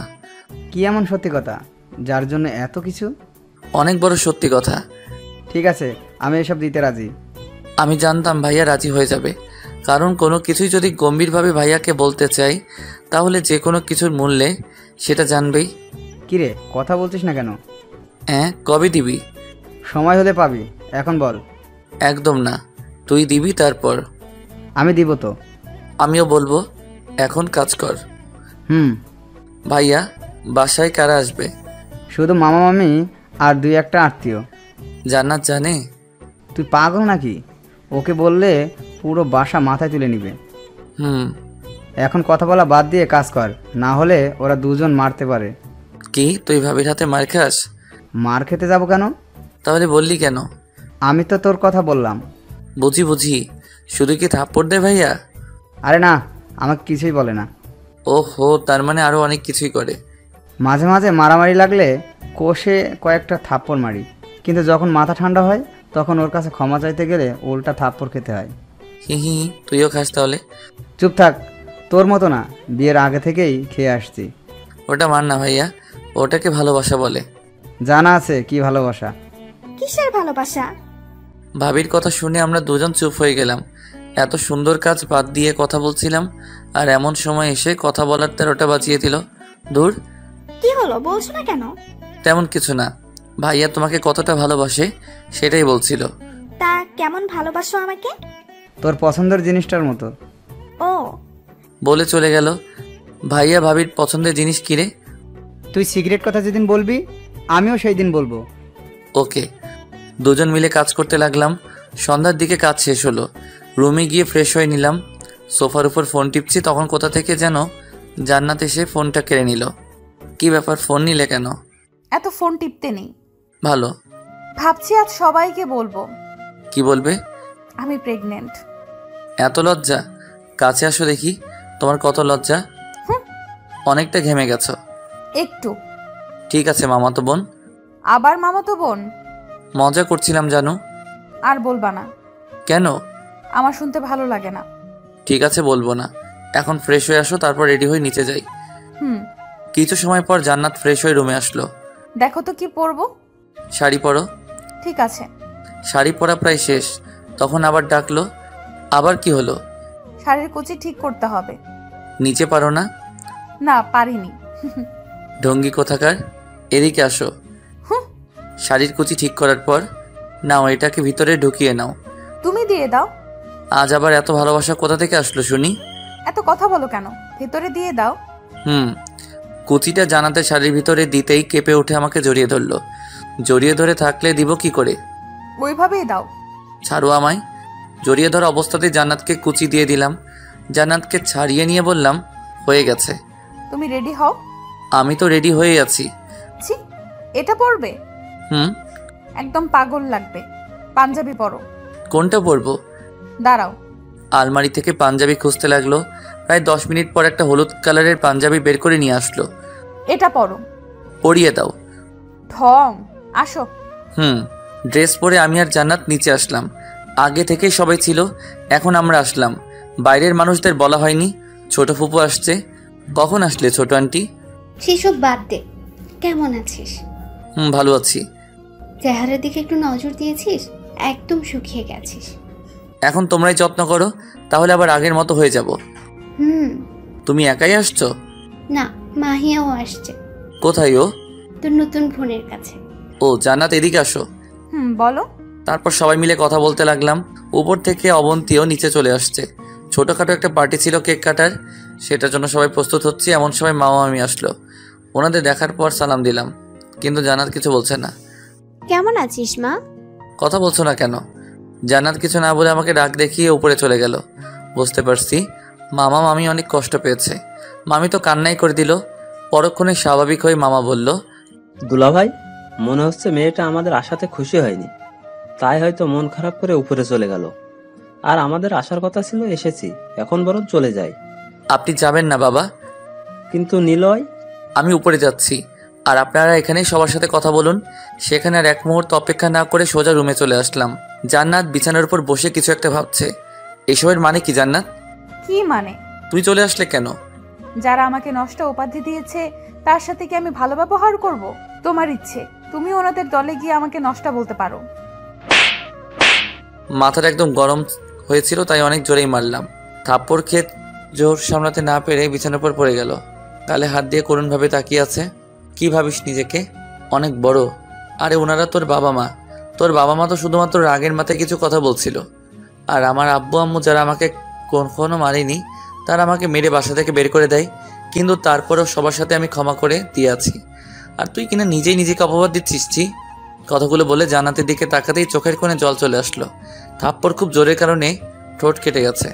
হাতটা ঠোঁটের কাছে নিলাম, দেখি কেটে গেছে একটু। লাগবে না। দেখতে দিতে বললাম না? ওভাবে বারবার কথা বলো কেন? আর সেদিন তো আমাকে কথা দিয়েছিলে ওনাদের ক্ষমা করে দিয়েছো, তাহলে আজ কেন এমন ব্যবহার করলে? রাগ হচ্ছিল। এখানে বসো। রাগকে নিয়ন্ত্রণ করতে শেখো। আর আমাকে যদি ভালোবেসে থাকো তাহলে গিয়ে সরি বলবে। আমি কেন বলবো? কারণ তুমি আমাকে ভালোবাসো তাই। আমি কাউকে ভালোবাসি না। সত্যি আমাকে ভালোবাসো না? না। আবার বলো আমাকে ভালোবাসো না। ভালোবাসি না। কথাটি শোনার পর ড্রয়ার থেকে ব্লেড নিয়ে হাতের উপর একটা টান দিলাম। আরে জান্নাতের হাতে না, আমার হাতে টান দিছি। আমার এমন পাগলামো দেখে জান্নাত দৌড়ে এসে হাত চেপে ধরে শুরু করলো বকবক। এমন পাগলামো করছো কেন? হাত ছাড়ো। না, ছাড়বো না। বলো কেন এমন করলে? কেউ একজন ভালোবাসে না তাই। আমি তো এমনি বলছিলাম। ও, এদিকে আসো। ড্রয়ার থেকে মেডিসিন নিয়ে হাত পরিষ্কার করে ব্যান্ডেজ করে দিল। চলো। নিচে আসার পর আমার হাতটা অবশ্য কেউ দেখতে পাইনি, কারণ পাঞ্জাবির জন্য। জান্নাত মামা মামির থেকে সরি বলে নিল। জান্নাত, তোর গালে কিসের ছাপ? এমনি আম্মু, কিছুই না। এসব বাদ দাও। কেমন আছো? এখন ভালো আছি। তারপর সবাই মিলে কেক কাটার পর খাবার খেয়ে যার যার রুমে চলে গেলাম। মেডিসিন খেয়ে সেদিনের মতো ঘুমিয়ে গেলাম। হাতের ব্যথা কি কমছে? একটু। কি দরকার ছিল হাত কাটার? তুমি তো কথা শুনছিলে না। তাই বলে হাত কাটতে হবে? হবেই তো। হাত না কাটলে তুমি কি রাজি হতে? আইসে, এখন আর শুয়ে না থেকে ফ্রেশ হয়ে নাও। তুমি কোথায় যাবে? কাজ করতে হবে। কোনো কাজ করতে হবে না, এখন থেকে নিজের খেয়াল রাখবে। তাহলে তোমার খেয়াল রাখবে কে? সেটাও রাখবে। চলো। কোথায়? বাথরুমে। না, আমি যাব না। না গেলা পরে যখন হাতে ঘা হয়ে যাবে তখন বুঝবা কেন সাথে যেতে বলেছিলাম। তাহলে চলো। থাক, তোমার যাওয়া লাগবে না। মামাতো বোন। ওই আবার মামাতো বোন? হা হা হা। দাঁত কালানো বাদ দিয়ে চলো। ঘুম থেকে ওঠার পর জান্নাতের সাথে কথা বললাম। হাতে এখনো প্রচুর ব্যথা আছে, তারপরেও জান্নাতকে বললাম না, পরে আবার কষ্ট পাবে। বাথরুমে এসে জান্নাতই সব করে দিতে লাগলো। আমার মাথায় একটা কথা কাজ করছে না। কি কথা? আমাদের যখন সন্তান হবে তখন তোমাকে কি বলবে আর আমাকে কি বলবে? আব্বু আম্মু বলবে, তাছাড়া কি বলবে? না, ও যদি জানে আমরা ফুফাতো মামাতো ভাই বোন, তখন আমাকে বলবে আব্বু আর তোমাকে আন্টি। হা হা হা। খুন করে ফেলবো তোকে হারামজাদা। লজ্জা লাগে না এসব কথা বলতে? লজ্জা পাবার কি আছে? ঠিকই তো বললাম। দেখো, তোমার সাথে এই আজাইরা পেঁচাল পারতে ভালো লাগছে না। তুমি বললে কিছু না, আর আমি বললে আজাইরা কথা, তাই না? এখন চুপ থাকো। ঠিক আছে, এখন থেকে আর বলবো না। ধন্যবাদ। বাথরুম থেকে বের হয়ে নিচে আসলাম। সবাই আগে থেকে নিচে বসে আছে। মামা মামি মানে শ্বশুর শাশুড়িও আসছেন। নিলয়, তোর হাতে কি হয়েছে? তেমন কিছু না, একটু কেটে গেছে। কিভাবে কাটলো? বাদ দাও। আয় নাস্তা করে নে। আর আব্বু, একটা কথা ছিল। বল। এখন থেকে আমিও অফিসে যেতে চাই। সেটা তো অনেক ভালো কথা। কবে থেকে জয়েন করতে চাস? কয়েকটা দিন বাসায় থাকার পর জয়েন করে নিব। আর আব্বু, বল। আরো 3 জন অফিসে নিতে হবে। 3 জন কেন? আর কারা? জয়, রাহুল আর রাফি। কিন্তু ওরা তো আগে থেকেই আমাদের অফিসে কাজ করছে। আগে থেকে মানে? প্রায় 8 মাস আগে 3 জন একসাথে ইন্টারভিউ দিতে আসছিল। কাকে রেখে কাকে সিলেক্ট করব বুঝতেই পারছিলাম না, তাই ওদের 3 জনকেই রেখে দিছি। তাহলে তো হয়েই গেল। এখন খেয়ে নে। সবাই মিলে নাস্তা করার পর রুমে আসলাম। জান্নাত রুমে এসে মেডিসিন আর পানি দিল। এগুলো খেয়ে নাও। খাইয়ে দাও। একটু আগে বললাম না, আমার সাথে আর ঢং করবা না। তাহলে কার সাথে কথা বলবো? যার সাথে ইচ্ছা করো। দৌড় দাও। মেডিসিনগুলো খেয়ে নিলাম। ভাবছি আজ একটু ঘুরতে বের হবো, কিন্তু হাতটার জন্য যেতে পারছি না। আবাকে সাথে নিয়ে ছাদে গিয়ে খেলতে লাগলাম। আচ্ছা ছোট পাপা, তোমরা এতদিন বাসায় ছিলে না কেন? সেটা অনেক বড় কাহিনী আম্মু, আর সেসব জেনে তোমার লাভ নেই। ও, কোন রকমে দিনটা পার করলাম। রাতে খাবার খেয়ে বিছানার উপর শুয়ে শুয়ে ফেসবুক চালাচ্ছিলাম। এমন সময় জান্নাত নিজেও আমার মতো শুয়ে শুয়ে ফেসবুক চালাতে লাগলো। কি করো? চোখ নেই, ফেসবুক চালাই। চালাচ্ছ চালাও, কিন্তু ছেলেদের সাথে কথা বলার কি আছে? সেটা আমার ইচ্ছা। তোমার ইচ্ছা মানে কি বলতে চাও তুমি? কিছু না। বলে পাশ ফিরে ঘুমালো। এমন প্রশ্নের উত্তর না পেলে কেমন লাগে সেটা হয়তো আপনারা সবাই জানেন। মাথা পুরো গরম হয়ে গেল। শুয়ে না থেকে উঠে জান্নাতের হাত থেকে ফোনটা নিয়ে দেয়ালের সাথে দিলাম একটা ঢিল। সঙ্গে সঙ্গে ফোনটা চুরমার হয়ে গেল। জান্নাত অবাক হয়ে তাকিয়ে আছে। মন চাইছে কষে কয়েকটা চট দেই। পরক্ষণে নিজের রাগটাকে কন্ট্রোল করে বাসা থেকে বের হয়ে আসলাম। রাগের মাথায় ফোনটা আনতেও ভুলে গেছি। দূর হাঁটতে হাঁটতে জয়ের বাসায় আসলাম, কারণ জয়ের বাসা আর আমাদের বাসা বেশি দূরে না। কয়েকবার কলিং বেল বাজানোর পর জয়া দরজা খুলে দিল। নিলয় ভাইয়া, আপনি ভিতরে আসেন। তুই এখনো ঘুমাস নাই? একটু কাজ ছিল তাই জেগে আছি। জয়কে আসতে বলতো। ভাইয়া তো ঘুমিয়ে গেছে। আমার কথা বল। ঠিক আছে, আর ভিতরে আসেন। ভিতরে যাব না। শোন, বাইকের চাবি আনতে বলেছিস। আচ্ছা। একটু পর ঘুম ঘুম চোখ নিয়ে জয় আসলো। চাবি দে। শালা, এখন চাবি দিয়ে কি করবি? গেলেই বুঝতে পারবি। জয়া দরজা আটকিয়ে দেয়। আজ আর ও বাসায় আসবে না। জয়ের বাইক নিয়ে চলতে লাগলাম। শালা পিছন থেকে বারবার একই প্রশ্ন করে চলেছে। কি হলো, চুপ করে আছিস কেন? কি বলবো? এ সময় আসলি কেন? রাগ করে আসছি বাসা থেকে। কেন? রাহুল আর রাফিকে বলছিস আমি বাসায় আসছি? রাফিকে বলছি, কিন্তু রাহুল ওর নানু বাড়ি যাওয়ার পর থেকেই ওর ফোন বন্ধ, তাই ওকে বলতে পারিনি। তাহলে চল রাফির বাসায় যাই। কি হয়েছে বলবি তো? তুই টাকা আনছিস? কেন? যেটা বলছিস সেটা বল। আনেছি কিছু। 3 বোতল কেনা যাবে? হ্যাঁ। 3 বোতল মদ কিনে রাফির বাসায় গেলাম। রাফির বাসার অনেকবার বাজানোর পর আন্টি খুলে দিল। ওনাকে সালাম দিলাম। আন্টি, রাফি কোথায়? ও ঠিক আছে। রাফি রুমে এসে দরজা ধাক্কাতে লাগলাম। কিছুক্ষণ পর রাফি দরজা খুলে দিল। শালা, এত সময় লাগে? ঘুমিয়ে গেছিলাম। এত রাতে তোরা দুজন? তোর বউকে বলে বাহিরে আয়, আমরা অপেক্ষা করছি। বউ বাপের বাড়ি গেছে। আল্লাহ, তাহলে ভালোই হয়েছে। জয়, দেখো তো আন্টি কোথায় রে? রুমে চলে গেছে। আমার হাতে এগুলো দে, আর তোরা দুজন জাজিমটাকে নিয়ে ছাদে আয়। শালা, পাগল হয়ে গেছিস? তোরা আসবি নাকি আমি বাসা থেকে একা চলে যাব? ঠিক আছে, আমরা আনছি। আমি চাদর আর বালিশ নিয়ে গেলাম। আচ্ছা। ছাদে এসে মোটামুটি বিছানার চাদর পেরে নিলাম। এক ঢোক পেটে পড়তেই মাথাটা ঝাড়ি দিয়ে উঠলো। অনেকদিন পর খেলে যা হয়। এখন বল কি হয়েছে? আরে ওই শালি ফেসবুকের জন্য ছেলেদের সাথে কথা বলছে। কে বলে? তুই জানিস না কে? ভাবি। কার সাথে কার কথা বলে? সেটাই জানতে চেয়েছিলাম, কিন্তু বলেনি, তাই ওর ফোনটা ভেঙে চলে আসছি। ও, যদি একবার জানতে পারি ওর অন্য কোনো ছেলের সাথে সম্পর্ক আছে, তাহলে ওকে আর ওই ছেলেটাকে একদম মেরে দিব। কথা বলতে বলতে 1 বোতল শেষ করলাম। তোরা খাবি না? খাচ্ছি তো। অর্ধেকও তো শেষ করতে পারিস নাই। আস্তে আস্তে খেলে মজা পাওয়া যায়। রাখতো মজা। রাফির হাত থেকে বোতল নিয়ে ওরটাও শেষ করে দিলাম। মাথাটা দোল খেলছে। তারপরেও নিজেকে ঠিক রাখবার মতো ভাব নিয়ে জয়ের বোতলটা চাইলাম, কিন্তু শালা দিল না। জীবনটা বেদনাময় রে। কখন ঘুমিয়ে গেছি বুঝতেই পারিনি। পরের দিন জয় আর রাফির সাথে ঘুম থেকে উঠলাম। এত সারের মতো চিল্লানোর কি আছে? শালা উঠ তাড়াতাড়ি, অনেক বেজে গেছে। উঠে কি করব? তার থেকে ভালো তোরাও এখন ঘুমা। আমাদের অফিস যেতে হবে। আজ না গেলি? পাগল নাকি? তোর ভাই আমাদের অফিস থেকে বের করে দিবে। করবে না। দেখ ভাই, এমনিতে অনেক দেরি হয়ে গেছে, তোর পায়ে ধরি, এখন চল প্লিজ। তুই তো পা এখনো ধরিস নাই। শালা তুই যাবি কিনা বল। মাথাটা ঘুরছে এখনো। একাই 1.5 বোতল খেলে মাথা ঘুরবেই। উঠ তাড়াতাড়ি। শুয়ে না থেকে উঠে দাঁড়াতে মাথাটা চক্কর দিয়ে উঠলো, মনে হচ্ছে এখনই পড়ে যাব। রাফির কাঁধে হাত দিয়ে বললাম, চলো। শালা মদখোর, এখনো হাঁটতেই পারছিস না? তোর ভাবতে হবে না, চল। রাফিকে বিদায় দিয়ে জয়ের বাইকের পিছনে বসলাম, কারণ এখন যদি আমি চালাই তাহলে সোজা উপরে চলে যাব। বাসার সামনে নামিয়ে দিয়ে জয় চলে গেল। নিজেকে অনেকটা স্বাভাবিক করে বাসায় ঢুকলাম। খুব জোরে থাপ্পড় মারার কারণে কয়েক পা দূরে চলে গেলাম, আর থাপ্পড়টা ভাইয়া মেরেছে। তুই আমাকে মারলি কেন? তুই সারা রাত কোথায় ছিলি? রাফির বাসায়। কাউকে বলে যেতে পারিস নাই? বলার প্রয়োজন মনে করেনি। তোকে আমি... নিলয় চুপ কর। রাফির বাসায় কেন গেছিলি? দেখা করতে। দেখা করতে নাকি অন্য কিছু করতে? আমি অন্যদের মতো দুশ্চরিত্রের না। মানে? আমি কি ফ্রেশ হতে যেতে পারি? ফ্রেশ হয়ে নিচে আয়। ঠিক আছে। রুমে আসার সময় জান্নাত পিছে পিছে আসলো। বেহায়ের মতো পিছে পিছে রুমে আসলি কেন? এটা আমারও রুম। তোর রুম, তুই আগে আসতে পারলি না? এমন ভাবে কথা বলছো কেন? দেখ, মেজাজ কিন্তু খারাপ করিস না। কি করেছি বলবে তো? অন্য ছেলেদের সাথে কথা বল যা। তুই এখন শোনো, তুমি আমাকে...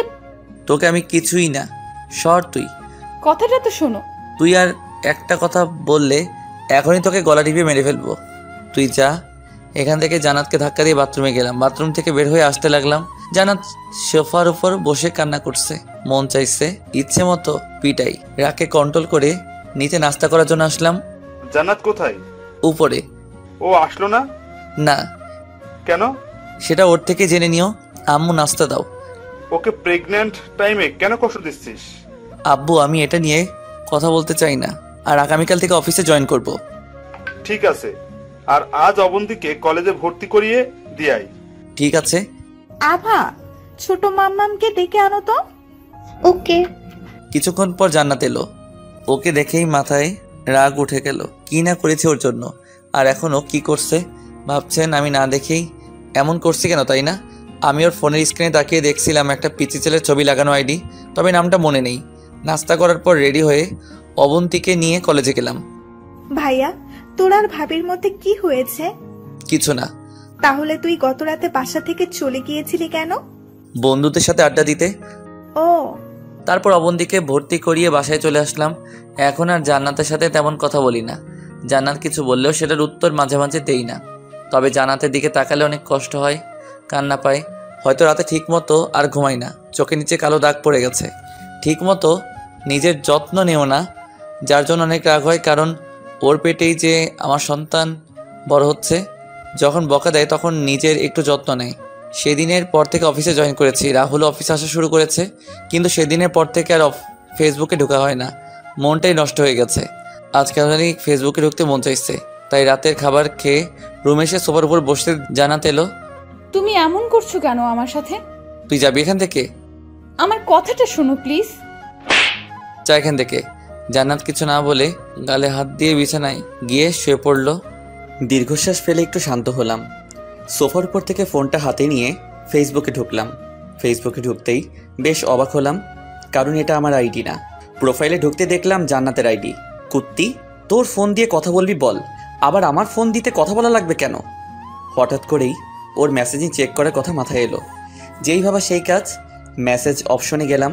প্রথমে চোখ পড়ল ওই পিচ্চি ছেলের আইডি। আরে, এটা তো মেয়ের নাম, নুসরাত জাহান রিয়া। তাহলে কি এটা ওর বান্ধবী রিয়ার আইডি? ইনবক্সে ঢুকে মেসেজগুলো পড়তেই মাথায় যেন আকাশ ভেঙে পড়ল। কিছুদিন পর আমার বার্থডে। আমাকে সারপ্রাইজ দেওয়ার জন্য প্ল্যান করছিল। মাথা ভো ভো করে ঘুরছে। নিজের উপর নিজের রাগ হচ্ছে। বিনা অপরাধে জান্নাতের গায়ে হাত তুললাম, আর এক মুহূর্ত বসে না থেকে জান্নাত যেদিকে ঘুরে শুয়ে আছে সেই পাশে গেলাম। স্পষ্ট দেখলাম চোখে জল, তার মানে কান্না করছিল। আমাকে দেখে চোখ মুছে নিল। বাবু আমি সরি। জান্নাত চুপ করে আছে। আমার ভুল হয়ে গেছে, তোমাকে মেরেছি, আবার সন্দেহটাও করেছি, প্লিজ আমাকে মাফ করে দাও। জান্নাত কিছু না বলে অন্যদিকে ফিরে ঘুমালো। এবার জান্নাতের সামনে গিয়ে আমিও শুয়ে পড়লাম। প্লিজ বাবু, এবারের মতো ক্ষমা করে দাও। হাত ছাড়। আগে বলো ক্ষমা করেছ? না, তুই হাত ছাড়বি? না, আমি ছাড়বো না। আমি তো দুশ্চরিত্র মেয়ে। আমার ভুল হয়ে গেছে। আমাকে ধরলে তুই নিজেও দুশ্চরিত্র হয়ে যাবি, তাই বলছি হাত ছাড়। ঠিক আছে, আমি সেটাই হব। তবু আমাকে এবারের মতো মাফ করে দাও। করবো না। প্লিজ। ছাড় আমাকে। ঝাড়ি দিয়ে হাত ছাড়িয়ে নিয়ে অন্য পাশে ফিরল। বুকের বাঁ পাশটায় চিনচিন ব্যথা অনুভব করছিলাম। এখন আমার কি দরকার মাথায় সেটাও আসছে না। বারবার সরি বলছি, কিন্তু জান্নাত কিছু বলছে না। এবার পিছন থেকে শক্ত করে জড়িয়ে ধরলাম। ছাড় বলছি। আমার ভুল হয়ে গেছে। তুই ছাড়বি নাকি আমি অন্য কিছু করতে বাধ্য হব? তোমার যেটা ইচ্ছা সেটা করো, কিন্তু আগে বলো আমাকে ক্ষমা করেছো? একটা কথা বারবার বলতে ভালো লাগে না। তোকে বলছি না আমাকে ছেড়ে দে। না, আমি ছাড়বো না। তুই যদি এই মুহূর্তে আমাকে না ছাড়িস তাহলে আমার মরা মুখ দেখবি। মুহূর্তের মধ্যে মনের মধ্যে কালো মেঘ জমা হতে শুরু করলো।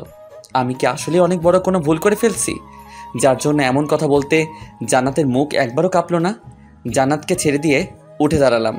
অনেক কিছু বলতে ইচ্ছা করছে, কিন্তু একটু আগের কথায় বাধা পেয়ে কিছু বলার সাহস পাচ্ছি না। চোখ দিয়ে অনবরত জল গড়িয়ে পড়ছে। টেবিল থেকে খাতার একটা পৃষ্ঠা কেটে লিখলাম, প্রিয় বউ, আমার উপর রাগ করে আমাদের সন্তানটাকে কোনো কষ্ট দিও না। তোমাকে ভুল বোঝার জন্য আমি অনেক অনেক বেশি সরি। নিজের জন্য না হলেও আমাদের বাবুটার জন্য নিজের যত্ন নিও। আর একটা রিকোয়েস্ট আছে, আমাদের যদি মেয়ে হয় তাহলে অপসরী নাম রেখো, আর যদি ছেলে হয় তাহলে আরিয়ান রেখো, যেন আবার নামের সাথে মিলে যায়। হয়তো বাবুটাকে কোলে তুলে আদর করতে পারবো না, কিন্তু দূর আকাশে ঠিকই তোমাদের জন্য দোয়া করব। মাথাটা ঝিমঝিম করছে, তার জন্য চিঠির কথাগুলো সাজিয়ে লিখতে পারলাম না। আর পারলে ক্ষমা করো। ইতি, তোমার ঘৃণিত নিলয়। চিঠিটা বিছানার উপর রেখে দিলাম। খুব করে ইচ্ছে করছে শেষবারের মতো জান্নাতকে ছুঁয়ে আদর করতে, ওর কপালে শেষবারের মতো ভালোবাসার পরশ এঁকে দিতে, কিন্তু পারছি না। জেলের কয়েদিদেরও তাদের শেষ ইচ্ছা পূরণ করা হয়, তবে আমারটা হচ্ছে না। কারণটা আমি তো জেলের কয়েদি না। হ্যাঁ, আমি আত্মহত্যা করতে যাচ্ছি। নিজেকে বাঁচিয়ে রাখার কোনো অধিকার নেই আমার। মেয়েটার জীবনের প্রথম থেকে অন্যায় অবিচার করে আসছি। এখন না হয় ওকে মুক্তি দিয়ে দেই, তাহলে হয়তো নিলয় নামের খারাপ মানুষটা জান্নাতকে কষ্ট দিবে না। জান্নাতকে ছেড়ে যেতেই ইচ্ছা করছে না, একটা মায়া কাজ করছে। না না, এসব মায়ায় জড়ানো যাবে না। রুম থেকে বের হয়ে আসলাম। কিভাবে আত্মহত্যা করব সেটাই ভাবছি। সময় খারাপ হলে যা হয় সেটাই। একটা প্ল্যান কাজ করছে না। হাত দিয়ে চুল টানতে মনে হলো হাত কাটলে কেমন হয়। অনেক সুন্দর আইডিয়া। নিচে এসে খাবার টেবিল থেকে ফল কাটা ছুরিটা নিলাম। না, এখানে কাটা যাবে না, যদি কেউ দেখে ফেলে তাহলে সর্বনাশ হয়ে যাবে। ছাদের কথা মনে করতেই মনে হলো ছাদ থেকে লাফ দিয়ে আত্মহত্যা করব। বাহ, অনেক সুন্দর আইডিয়া তো। নিজের এমন পাগলামোকে সাপোর্ট করছি। আর দাঁড়িয়ে না থেকে ছুরি নিয়ে ছাদে চলে গেলাম। ছাদে ওঠার পর একপাশে বসে পড়লাম। আগের ক্ষতস্থান এখনও সারেনি। পাগলদের মতো হেসেই চলেছি। সবাই মৃত্যুর সময় কান্না করে, কিন্তু আমি হাসছি কেন? আগের ক্ষতস্থানে পাগলের মতো ছুরি চালাতে লাগলাম। আগের ব্যথার সাথে নতুন করে ব্যথা পাওয়ার ফলে অনেক কষ্ট হচ্ছে, কিন্তু তার থেকেও কষ্ট হচ্ছে জান্নাতের কথাগুলো। কিছু সময় ধরে হাত কাটার পর ছাদ থেকে লাফ দেওয়ার জন্য প্রস্তুত হতে লাগলাম। শরীরে একদম শক্তি পাচ্ছি না। অনেক কষ্ট করে উঠে দাঁড়ালাম। শালার জীবনটাই বেদনার বলে এক পা এগুতেই ধপাস করে পড়ে গেলাম। তারপর কি হয়েছিল জানি না। চোখ খুলতে নিজেকে একটা আজব জায়গায় আবিষ্কার করলাম। দুপাশে দুটো মহিলা কি যেন ঠিক করছে। শালার পু পু করে কথায় শব্দটা একদম বিরক্তি করছে। মাথাটা নড়াতেই একটা মহিলা বলল, প্লিজ আপনি নড়াচড়া করবেন না। আমি নড়াচড়া করব নাকি নাচবো সেটা আমার ব্যাপার, তুই বলার কে? স্যার প্লিজ শান্ত হন। চুপ থাক। আমি এখানে কেন? আর তোরা দুজন কে? স্যার আমরা দুজন নার্স, আর আপনি এখন হসপিটালে আছেন। হাসপাতালে মানে? আমি তো মরতে গেছিলাম। ওই আমাকে এখানে আনলো কে? আল্লাহর কসম, তোদের দুজনের মধ্যে যদি কেউ এখানে আমাকে এনে থাকিস তাহলে আমি নতুন করে আত্মহত্যা করার আগে তোদের আগে মারবো। কত কষ্ট সহ্য করে মরতে গেছিলাম। স্যার আমরা কেউ আপনাকে আনিনি। আমি তোর কোন জন্মের স্যার লাগি? তোর কখনো ক্লাস নিছি আমি? না স্যার। আবার স্যার? সরি, আপনি দয়া করে একটু অপেক্ষা করেন, আমরা ডক্টরকে ডেকে আনছি। আমাকে কিছু বলার সুযোগ না দিয়েই চলে গেল বেয়াদব কোথাকার। মন চাইছে ধুরু, কিছুই না। কিছুক্ষণ পর আগের দুটোর সাথে নতুন একটা আসলো, দেখে মনে হচ্ছে ডক্টরই হবে। এখন কেমন লাগছে? তুই কে এটা জিজ্ঞেস করার? আমি ডক্টর, আপনার চিকিৎসক। দেখ, আমার কিন্তু প্রচুর রাগ হচ্ছে। অনেক কষ্ট করে আত্মহত্যা করতে গেছিলাম, আর তুই আমাকে মরতে দিলি না। মন চাইছে তোকে সাথে নিয়ে আত্মহত্যা করি। আপনি প্লিজ আস্তে আস্তে কথা বলুন। তো আমি কি জোরে জোরে কথা বলছি? আর তোকে কেমন চেনা চেনা লাগছে? জি, আমি আপনাকে চিনি। তাহলে পরিচয় দিচ্ছিস না কেন? এটা পরিচয় দেওয়ার জায়গা না। আপনি রেস্ট নেন, আপনার সাথে পরে কথা হবে। তোকে এখন বলতে বললাম না? আপনারা চলুন। সবাই চলে গেল। ভাবছেন এইভাবে কেন কথা বলছি? কারণ দুটো, ছেলেটাকে চেনা চেনা লাগছে, আর দ্বিতীয়, অনেক কষ্ট করে মরতে গেছিলাম। কতই না কষ্ট সহ্য করেছি, কিন্তু সব কষ্ট বিফলে গেল। মনে মনে ডক্টরদের গালি দিয়ে ওদের গোষ্ঠী উদ্ধার করছি। হঠাৎ রুমে সবাই এলো, মানে পরিবারের সবাই। আম্মু আমাকে দেখে কান্না করে দিল। কাছে এসে জিজ্ঞাসা করলো, বাবা এমন পাগলামি করতে গিয়েছিলি কেন? আবেগের ঠেলায়। দেখ, মেজাজ খারাপ করবি না। আমাকে হাসপাতালে আনলো কারা? আমরা আনছি। তুই জানলি কি করে? জান্নাত বলেছে। আমার মৃত্যুতে তো ওর খুশি হওয়ার কথা, এখন আবার কান্না করছে কেন? গালে হাত দিলাম। কেন এমন কষ্ট দিচ্ছিস মেয়েটাকে? কি এমন করেছে জান্নাত যার জন্য আত্মহত্যা করার পথ বেছে নিলি? আমাদের তো একবারও বলতে পারতি। একবারও কি তোর আমাদের সবার কথা মনে পড়লো না? চুপ করে আছি। কি হলো, চুপ করে আছিস কেন? ডক্টর চুপ থাকতে বলছে। তুই কখনো ভালো হবি না। আর কিছু না বলে আব্বু সবাইকে নিয়ে গেল। সবাই চলে গেলেও ফকিরনিটা এখনো দাঁড়িয়ে আছে। ওর জন্য আমি মরতে গেছিলাম। আহ, কি কষ্ট! আমার বাবু যদি তোর গর্ভে না থাকতো তাহলে তোকে যে কি করতাম রে। কি হলো, দাঁড়িয়ে আছিস কেন? নাকি আমাকে মেরে ফেলতে আসছিস? তোর মারা লাগবে না, শুধু আমি এখান থেকে বের হই, তখন বাসার বাইরে গিয়ে আত্মহত্যা করব, যেন কেউ বাঁচাতে না পারে। তোরও এত এত আনন্দ হবে আমি মরে গেলে? থামো প্লিজ, থামো। আমার ভুল হয়ে গেছে তোমার কথা না শুনে। ছি, আমার মতো নিচু মানুষকে স্পর্শ করতে তোর হাত বাঁধলো না? একদম বাদলো না, কারণ তুমি আমার স্বামী। কিন্তু তুই আমার বউ না। স্বীকার না করলেও আমি তোমার বউ। দেখ, আমার কিন্তু ভালো লাগছে না। তুই বরং ওই ব্যাটা ডক্টরকে পাঠিয়ে দে। তোমার কি অসুস্থ লাগছে? না, কাতুকুতু লাগছে। সেই রাত থেকে হাসপাতালে আছি, একদম ভালো লাগছে না। রাত না, গত 48 ঘন্টা অবচেতন হয়ে এখানে আছো। কি? তোমার অবস্থা অনেক খারাপ ছিল, তাই ডক্টর বলছিল 72 ঘন্টার মধ্যে জ্ঞান না ফিরলে ওনাদের হাতে কিছু করার থাকবে না। এখানে তোমার গ্রুপের রক্ত ছিল না, অনেক খোঁজাখুঁজি করার পরেও পাওয়া যাচ্ছিল না। কিন্তু যখন অয়ন এখানে আসে তখন সে নিজেই তোমাকে রক্ত দেয় এবং তার কিছু সময় পর অপারেশন শুরু হয়।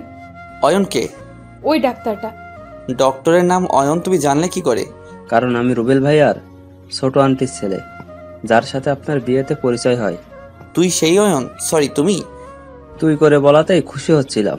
আর ভাইয়া, কখনো আত্মহত্যা করার চেষ্টা করবেন না, এটাতে আপনার ক্ষতি প্লাস আপনার পরিবারের। তুই কি তখন মেডিকেল স্টুডেন্ট ছিলি? জি। আমাকে ছাড়া হবে কবে? আগামীকাল। এখন রেস্ট নেন, আমি যাই। তোর নাম্বার দিয়ে যা। অয়ন নাম্বার দিয়ে চলে গেল। আমি ফল কেটে দিচ্ছি, খেয়ে নাও। তোর হাতের ফল খাবো কেন? না খেলে আব্বুকে বলে দিব। তুই আমাকে ভয় দেখাচ্ছিস? তুমি যেটা ভাবো সেটাই। এখান থেকে বের হ। আগে খেয়ে নাও। বাধ্য হয়ে ফলগুলো খেতে হলো। পরের দিন হাসপাতাল থেকে রিলিজ দেওয়া হলো। সারাদিন জান্নাত আমার পাশেই ছিল। অনেক অপমান করেছি, কিন্তু আমার মনে হয় ওর কানে অপমান কথাটা পৌঁছায়নি। যেটা বলে অপমান করি সেটার উল্টো উত্তর দেয়। অপমান বোধ কি আসলে সেটাই ওর নেই। রুমের বেলকনিতে বসে আছি, এমন সময় অচেনা নাম্বার থেকে একটা কল আসলো। জান্নাত, ফোনটা নিয়ে আসো তো। এই নাও। কলটা রিসিভ করলাম। আসসালামু আলাইকুম ভাইয়া। ওয়ালাইকুম আসসালাম। কে বলছেন? ভাইয়া, আমি অয়ন। ও, কেমন আছো? ভালো, আপনি? ভালো। তা কি মনে করে কল দেয়া? ভাইয়া আসলে তুমি কি? ভাইয়া, আমি অবন্তীকে ভালোবাসি। অবন্তী বাসে তোমাকে? সেটার জন্যই তো আপনাকে কল দিলাম। অবন্তীকে জিজ্ঞাসা করতে হবে। ভাইয়া, যদি একটু ওকে বলতেন খুব খুশি হতাম। প্রেম করে কি করবে? ভাইয়া, আমি ওকে বিয়ে করতে চাই। তোমার বাসার সবাই মানবে? বাসায় বলতে আমি আর আম্মু। আর অনেক আগে আমি আম্মুকে অবন্তীর কথা বলেছি। অনেক আগে মানে? যখন ওকে রুবেল ভাইয়ার বিয়েতে দেখেছিলাম তখন থেকে ওর প্রেমে পড়ে যায়, তাই আম্মুকে বলেছিলাম। তুমি ওকে 01 এই নাম্বারে কল দিয়ে জিজ্ঞাসা করো, তারপর আমাকে জানাবে। ঠিক আছে ভাইয়া। বাই বলে কেটে দিলাম। ধরো। কে কল দিয়েছিল? অয়ন কি বলে? অবন্তীকে নাকি ভালোবাসে। আর তুমি নাম্বার দিয়ে দিলে? আর তোমাকে এসব বলছি কেন? তোমার সাথে তো আমার ঝগড়া চলছে। ঢং দেখে কি বলবো? থু। তোমাকে থু থু থু বলেই জান্নাত চলে গেল। জান্নাতের সাথে কথা না বলার কোনো কারণ নেই। ওকে রাগাতে যেমন ভালো লাগে, তেমনি কথা না বললে ততটাই খারাপ লাগে। 4 বছর পর দিনগুলো খুব সুন্দর করে কাটছিল। জান্নাতের সাথে রাগ, অভিমান আর আমাদের দুজনের মিষ্টি ভালোবাসা। তবে এখনও জান্নাতকে মাঝে মাঝে মামাতো বোন বলে রাগাতে খুব ভালো লাগে। তবে ওকে রাগানোর মুখ্য কারণ হলো জান্নাতের রাগী চেহারাটা দেখলেই নতুন নতুন অনুভূতি তৈরি হয়। বারবার ওর গালটা টেনে দিয়ে বলতে ইচ্ছে হয়, খুব ভালোবাসি মামাতো বোন। আর আগের মতো আমরা কেউ পাগলামি করি না। একটু রাগ অভিমান হলেই সুইসাইড করা লাগবে এমন ধারণা অনেক আগেই মন থেকে মুছে গেছে। এখন যার দোষ হোক না কেন, রাতে একজন আরেকজনের থেকে সরি বলবে। আজ অবন্তীর বিয়ে, সেটা অয়নের সাথে। সেদিন নাম্বার দেওয়ার পর থেকেই ওরা কথা বলতো। ওদের মধ্যে কেউ আমাদের বলতো না ওরা কি নিয়ে কথা বলে।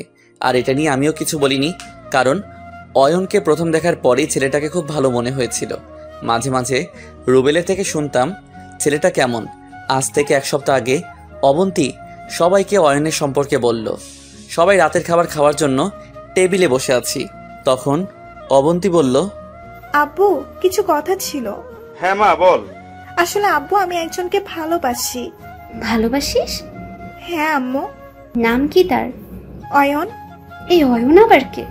আব্বু তোমার মনে আছে নিলয় ভাইকে একটা ডক্টর রক্ত দিয়েছিল এবং সেই ডক্টরই ভাইকে চিকিৎসা করিয়েছিল? হ্যাঁ, কিন্তু ওর কথা বলছিস কেন? ছেলেটা কি ওই ডক্টরের আত্মীয় হয়? আব্বু সেই ডক্টরটার নামই অয়ন। শুধু তুই কি ভালোবাসিস নাকি ছেলেটাও? দুজন দুজনকে ভালোবাসি ভাইয়া। মারে, ভালোবাসি বললেই হয় না। ছেলেটার বাবা মা যদি তোকে মেনে না নেয় তাহলে বিয়ের পর কি হবে বুঝতে পারছিস? আব্বু ওর বাবা নেই, অনেক আগেই মারা গেছে। আর ওর আম্মুর সাথে অনেকবার কথা বলেছি, ওনার কোনো আপত্তি নেই। কবে থেকে ভালোবাসিস? 1 বছর শুধু ফ্রেন্ড ছিল, কিন্তু গত 3 বছর থেকে আমাদের রিলেশন চলছে। 3টা বছর? আর তুই আমাদের কিছু বলার প্রয়োজন মনে করলি না? ভাবি বলতে চেয়েছিলাম, কিন্তু কোনো কিন্তু না। আর তুই তো কোনো ভুল করিস নাই, ভালোই তো ভেবেছিস। অপরাধ আছে? আব্বুর কথা শুনে রীতিমতো সবাই চুপসে গেল।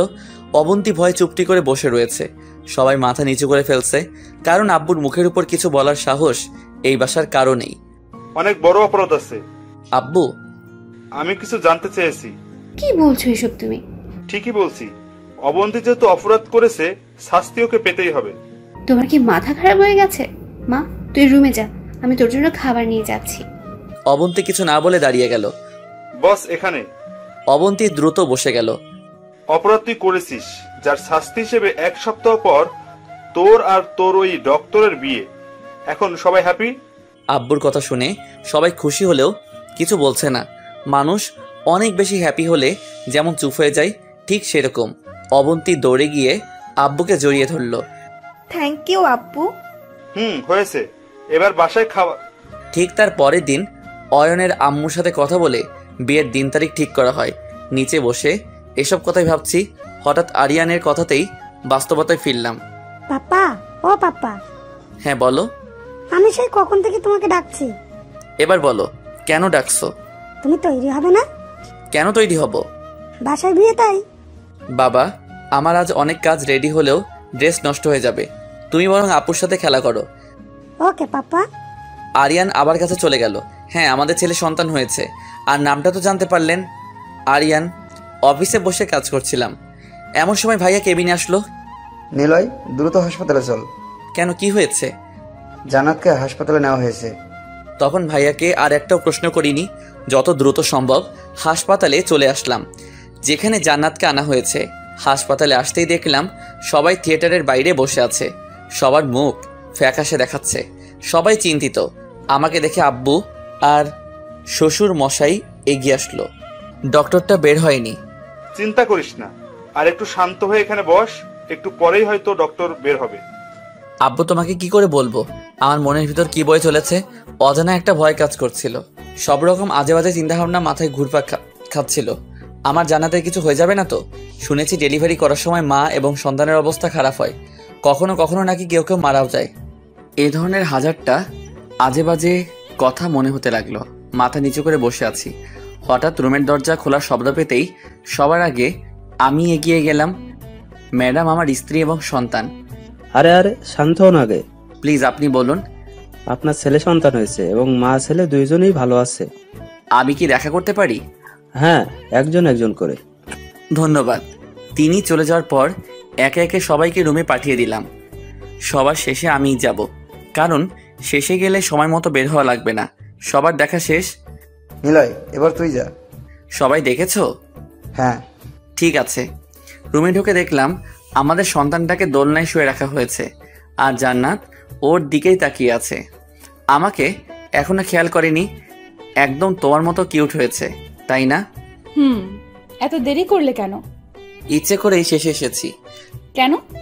কারণ আমার আর বাইরে যেতে হবে না, তাই। ধন্যবাদ মামাতো বোন। খবরদার এসব বলবা না। এখন যদি আমাদের বাবু শুনতে পায় তাহলে ও কনফিউজড হয়ে যাবে। শুনলেও কি, ও কি বুঝতে পারবে? তুমি বলবা না ব্যাস। ওকে ডিয়ার কিউটি, বউ বলবো না। নাম রেখেছো কিছু? হ্যাঁ রেখেছি। কি? আরিয়ান। আমার দেয়া নাম, তাই না?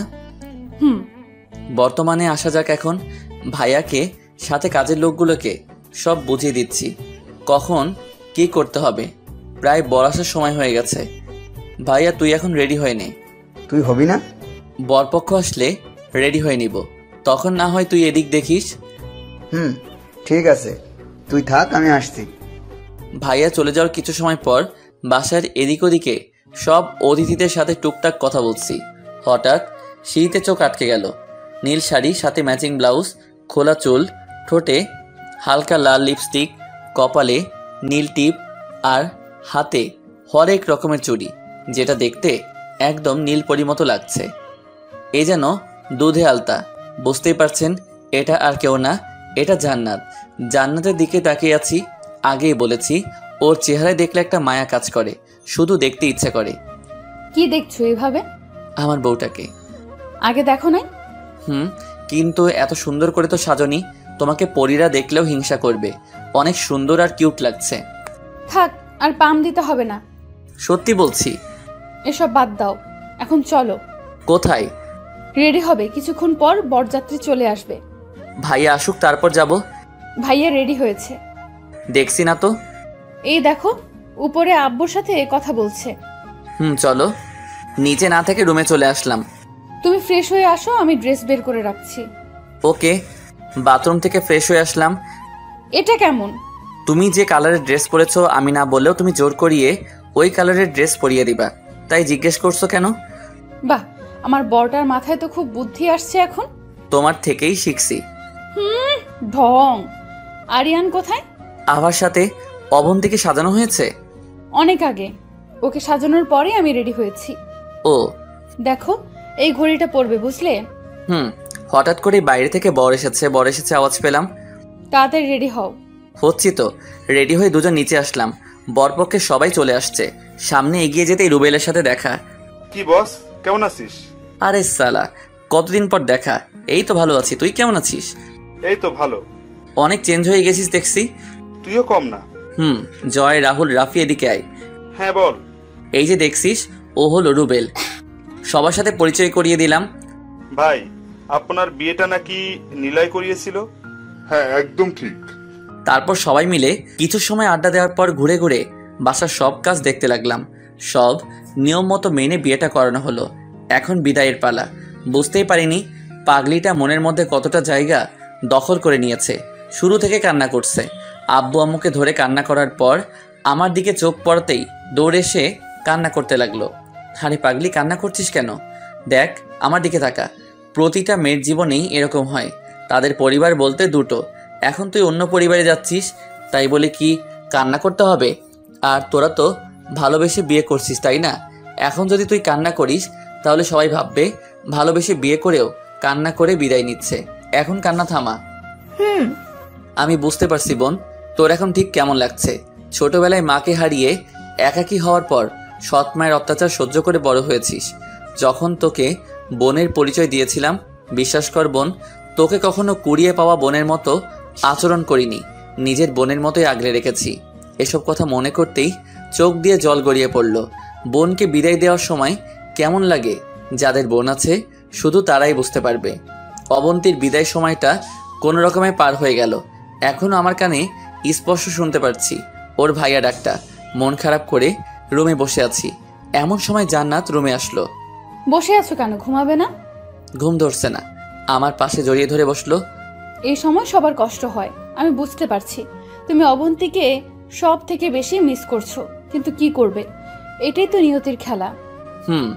খেয়েছো কিছু? দুপুরে খেয়েছিলাম। সেই দুপুরে খেয়েছো, আর খেতে হবে না বুঝি? তুমি বসো, আমি খাবার নিয়ে আসছি। আমাকে কিছু বলার সুযোগ না দিয়েই জান্নাত খাবার আনতে গেল। কিছুক্ষণ পর প্লেটে করে খাবার আনলো। এখন একটু খেয়ে নাও। তুমি আনলে তুমিই খাইয়ে দাও। তোমার হাত নেই? হাতটার মালকিন যিনি তিনি আমার সামনে, তাই এই হাত দিয়ে কাজ করা যাবে না। এতদিন পর রোমান্টিকতা আসলো কোথা থেকে শুনি? ম্যাডাম, আমি সব সময় রোমান্টিক থাকি, কিন্তু আমার বউটা একদম আনরোমান্টিক, তাই রোমান্টিকতা প্রকাশ করি না। হয়েছে হয়েছে, আর রোমান্টিক হতে হবে না, এখন হা করো। হ্যাঁ, জান্নাতকে আমাকে খাইয়ে দিচ্ছিল, সাথে নিজেও খাচ্ছিল। মনে হয় কিছু খাইনি। তুমি খেয়েছিলে না? স্বামীকে ছাড়া খেতে নেই। এত ভালোবাসা?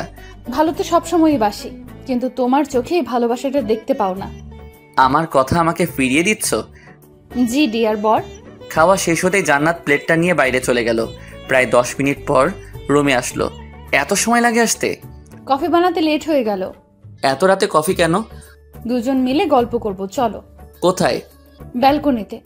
আরিয়ান কোথায়? আব্বু আম্মুর সাথে। এখানে বসো, আমি তোমার কোলে বসছি। হঠাৎ তো রোমান্টিকতা কি করে শিখলে? তোমার থেকে একটু একটু করে শিখেছি। আমাকে তাহলে থ্যাঙ্কস দেওয়ার কথা। জানো, আজ তোমাকে অনেক বেশি সুন্দর লাগছিল। মনে হচ্ছিল সারাটা জীবন তোমাকে দেখে কাটিয়ে দেই। তখন বললে না কেন? কাজের জন্য বলা হয়নি। ও, আজকে আমি পাবো? কি পাবে তুমি? তুমি জানো না? না তো। ভালোবাসা বাবু। এত ভালোবাসা ভালো না। কে বলছে শুনি? আমি বলছি। আমি কি পাগল যে তোমার কথা শুনবো? পাগলই তো, আমার একমাত্র পাগল। পাগলিটা। অনেকক্ষণ গল্প করার পর জান্নাত বলল, অনেক রাত হয়েছে, এবার ঘুমাতে যাই। চলো। এভাবে যাব? তো কিভাবে যাবে? কোলে নিয়ে যাবে? বুড়ি হয়ে গেছে, তবুও শখ কমলো না। কি, আমি বুড়ি? বুড়ি না, তবে যা, তোর সাথে কথাই নাই। আরে বাবু, রাগ করো কেন? কোলে নিলে কেন? আদর করতে ইচ্ছা করছে। তাই বুঝি? তাই। জান্নাতকে কোলে করে নিয়ে বিছানায় আনলাম। শোনো। বলো।